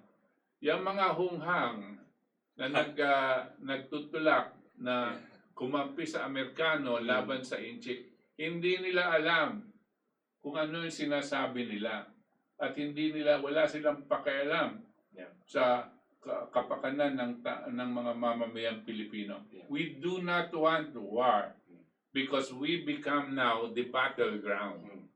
I think also we need to emphasize po, historically po, there has only been one nation, if you can call it a nation, or one country entity. Not even the country, it's certain people in that country. That has been the enemy of humanity po. Naturally po, hindi magkalaban ng US and Russia. Naturally po, hindi magkalaban ng China and US. Hindi magkalaban ng country yun. Now, they have had conflicts in the past, but these were created conflicts. Hindi deep-seated na, hindi, kaalaban kita forever and ever, amen. Now, ang nagpapasimuno ng mga to ay yung British royals. Ito yung mga British royal family, ito yung mga banking elite. Gusto nila maglaban-laban yung mga nations. Para sila, pupunta sa kanila para mangutang. They did it in the 16th century, 17th century, 18th century na. And until now, yun po ang gusto nila. Yun din ang kalaban nila nung panahon ng Yes. Amerika. Revolution. Declaration of ano nila. We have 5 minutes left. Do we go Yeah. over time? Yeah. Si Yuko. Linda, Yuko muna. Yuko Takei, share. Yuko Takei, yes, the news is made according to what the majority actually want to hear. Media is now is mostly propaganda. That's right, Yuko. Si Yuko Takei is our friend. She met your lolo Oh, okay. Nice. when he was ambassador to the U.S. I wanted to say, no, yung just to interject, kasi I was working as a newsman for about 14 years po, sa ABS, and it could be, news is just something that was, how they produce the news po is like this. There are news service providers, especially foreign news. So as an executive producer, kukuha ako ng reporters ng mga news sa Malacanang, gano'n. Tapos yung foreign news section, meron news services of Associated Press and Reuters. Para siyang dumadating parang email. Mamimili ka na lang ano yun. Pero nakasulat na po yan. So what the local producers will do, they assume that Associated Press and Reuters is The truth. the truth. They will get it and put it in the newscast. May kasama pang video yan. Now, they charge a lot of money for the local news to edit. Now, if a producer, an executive producer, does not know history, does not know real history, hindi niya alam, pinapalabas niya. Para siyang robot na lang, kukopya na lang doon. May So script. kasama siya May sa script. kasinungalingan. Yes, na hindi pa niya alam. Sinasabi lang niya, kinuha ko lang to sa road. That's how news is produced here. Inquirer does it that way, Star, everybody. Because they pay for that service. Wala naman silang reporter around the world. So Okay. hindi natin po alam. That's how news. And it becomes propaganda. Right. Linda Liporada, watching from Maine, USA. God bless po sa inyo. Mabuhay po ang KTP. Thank you. Joel Lacandola, good evening po ang ating katipunan. Good evening. Yuko Takei again. Yes, Obama weekend America. Now Trump is having difficulty making the USA great again. Again from Yuko, kaya gusto ni Hillary ang abortion at infant killing kasi involved siya sa organ harvesting at cell system thing with some Indian doctors. Demonya ang babaeng yan. I wanted to say lang, yung si Trump po, when he says make America great again, he is, remember yung speech niya, I think, when inauguration speech niya, and many other speeches, sinasabi niya, we will help nations become great again. Hindi siya sinasabi, America will be great again and we will kill all other nations. Hindi siya ganun magsalita. But the mainstream media puts him in that light para yung mga tao dito na napakatalino kunwari will hate Trump. Right. That's how they do it. So, but Trump in his speeches, if you watch the original speech po, never niya sinasabi, wala nang dapat regime change. Ibig sabihin, hindi kami makikisama dyan para palitan yung leader ng isang country. Hindi kami magfa-fund ng mga revolution. Hindi kami maggaganyan. Kayo bahala. Yeah. We will grow as America because this is my country. But we will allow you to grow together. That's the whole point. I-google nyo po yung mga speeches ni Trump. Yung mga, meron siyang major speeches no? Yeah. You Google it because ABS-CBN will not be showing it. No. CNN will not even show it. But you Google it and then you read it. Makikita nyo po, napakagaling ng kanyang mga sinasabi. Same with Xi Jinping. Pareho din si Xi Jinping. Hindi po halos nagkakaiba ang kanilang mga sinasabi. No? Kanya, huwag tayo agad-agad tumatalon dahil sa propaganda. No? Okay, Virginia Malonzo, Doris Valdes, magandang gabi po watching from Singapore. Virginia Malonzo, good evening po watching from Pasig. Mabuhay po kayo, thank you. Lucy Melchor watching from Japan. Edith Orcasitas Castro watching from Lebanon. Okay, medyo problemado yata tayo sa Lebanon. Munara, good evening po watching from Taguig. Freddy Oredina, present. bill shock sa Meralco, Maynila, Manila Water at iba pa. Dapat libre ngayong krisis ng COVID-19. Ibalik sa gobyerno. Tama po. That's what we've been calling for. Yes. Pwede Redina, it is not the vote that matters, it is who counts the votes. Yan po ang sinabi ni George Soros. No? Yan po yung may-ari ng Smartmatic. Siya po ang mga gumagawa. Pag nagre-regime change po, no? Ito pong election system ni George Soros ang ginagamit para matanggal yung ayaw nila, no? At maipasok yung gusto nila. Kaya walang botante, candidates, pinagpilian ng mga COMELEC, tinalinuhan ko pagpili, pero nabilang ba? Then sisihin tayo ng mga botante na mahirap kasalanan daw natin, kaya ganito tayo. O nga, kasalanan daw natin, binoto na nga natin yung gusto natin, pero hindi naman binilang. Rod Voigt Pariabras, magandang gabi po sa Katipunan. Bakit tahimik na si Duterte tungkol sa mga oligarko at patubig sa ABS-CBN? Iniwan na ba ni Duterte ang taong bayan? From Subic, Zambales, watching you always. Thank you, Rod Voigt. Yan nga tinatanong natin, no? Saan ba ang si PDRD? Yeah, where is our leader? Where is our leader? Ernie Ocampo, good evening, Sir Itos, Valdes, Professor Butch, mabuhay po kayo, Katipunan Demokratikong Pilipino. To God be the glory, God bless Philippines. God bless you, Ernie. Alfredo, go ahead. Alfredo Redina, Trump was supported by veterans and active uniformed personnel.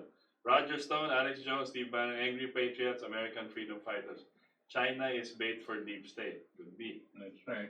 Ernesto Espares Jr. Good evening, Kabuch. I'm glad to meet Sir Itos. Glad to meet you too po, and it's my privilege to be on the show.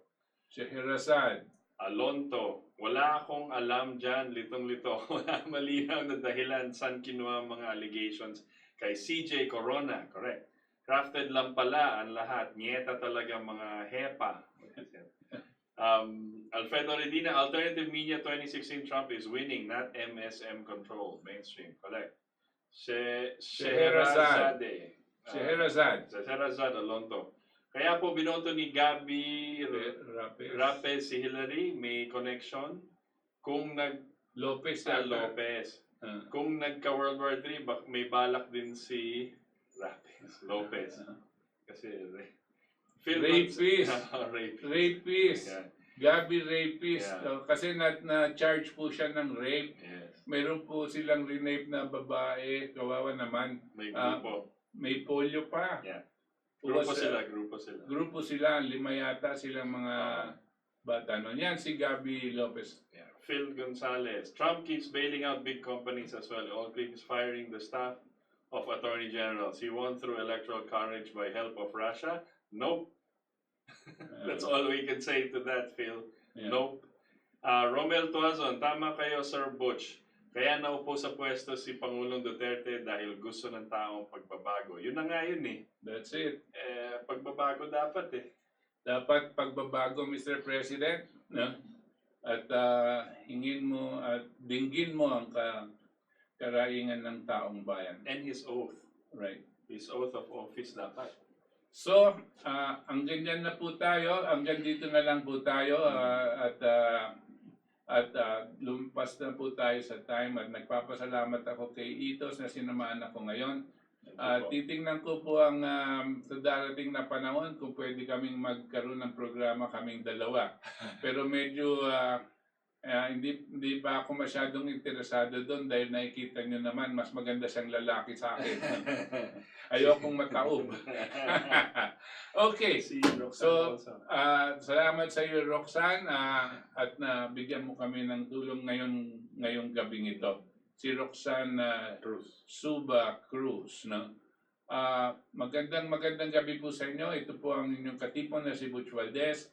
At huwag niyong pong kalilimutan sa darating na Tuesday, nandito po ulit tayo sa Talakayan Bayan kasama si RJ Avellana at si Toti Casino.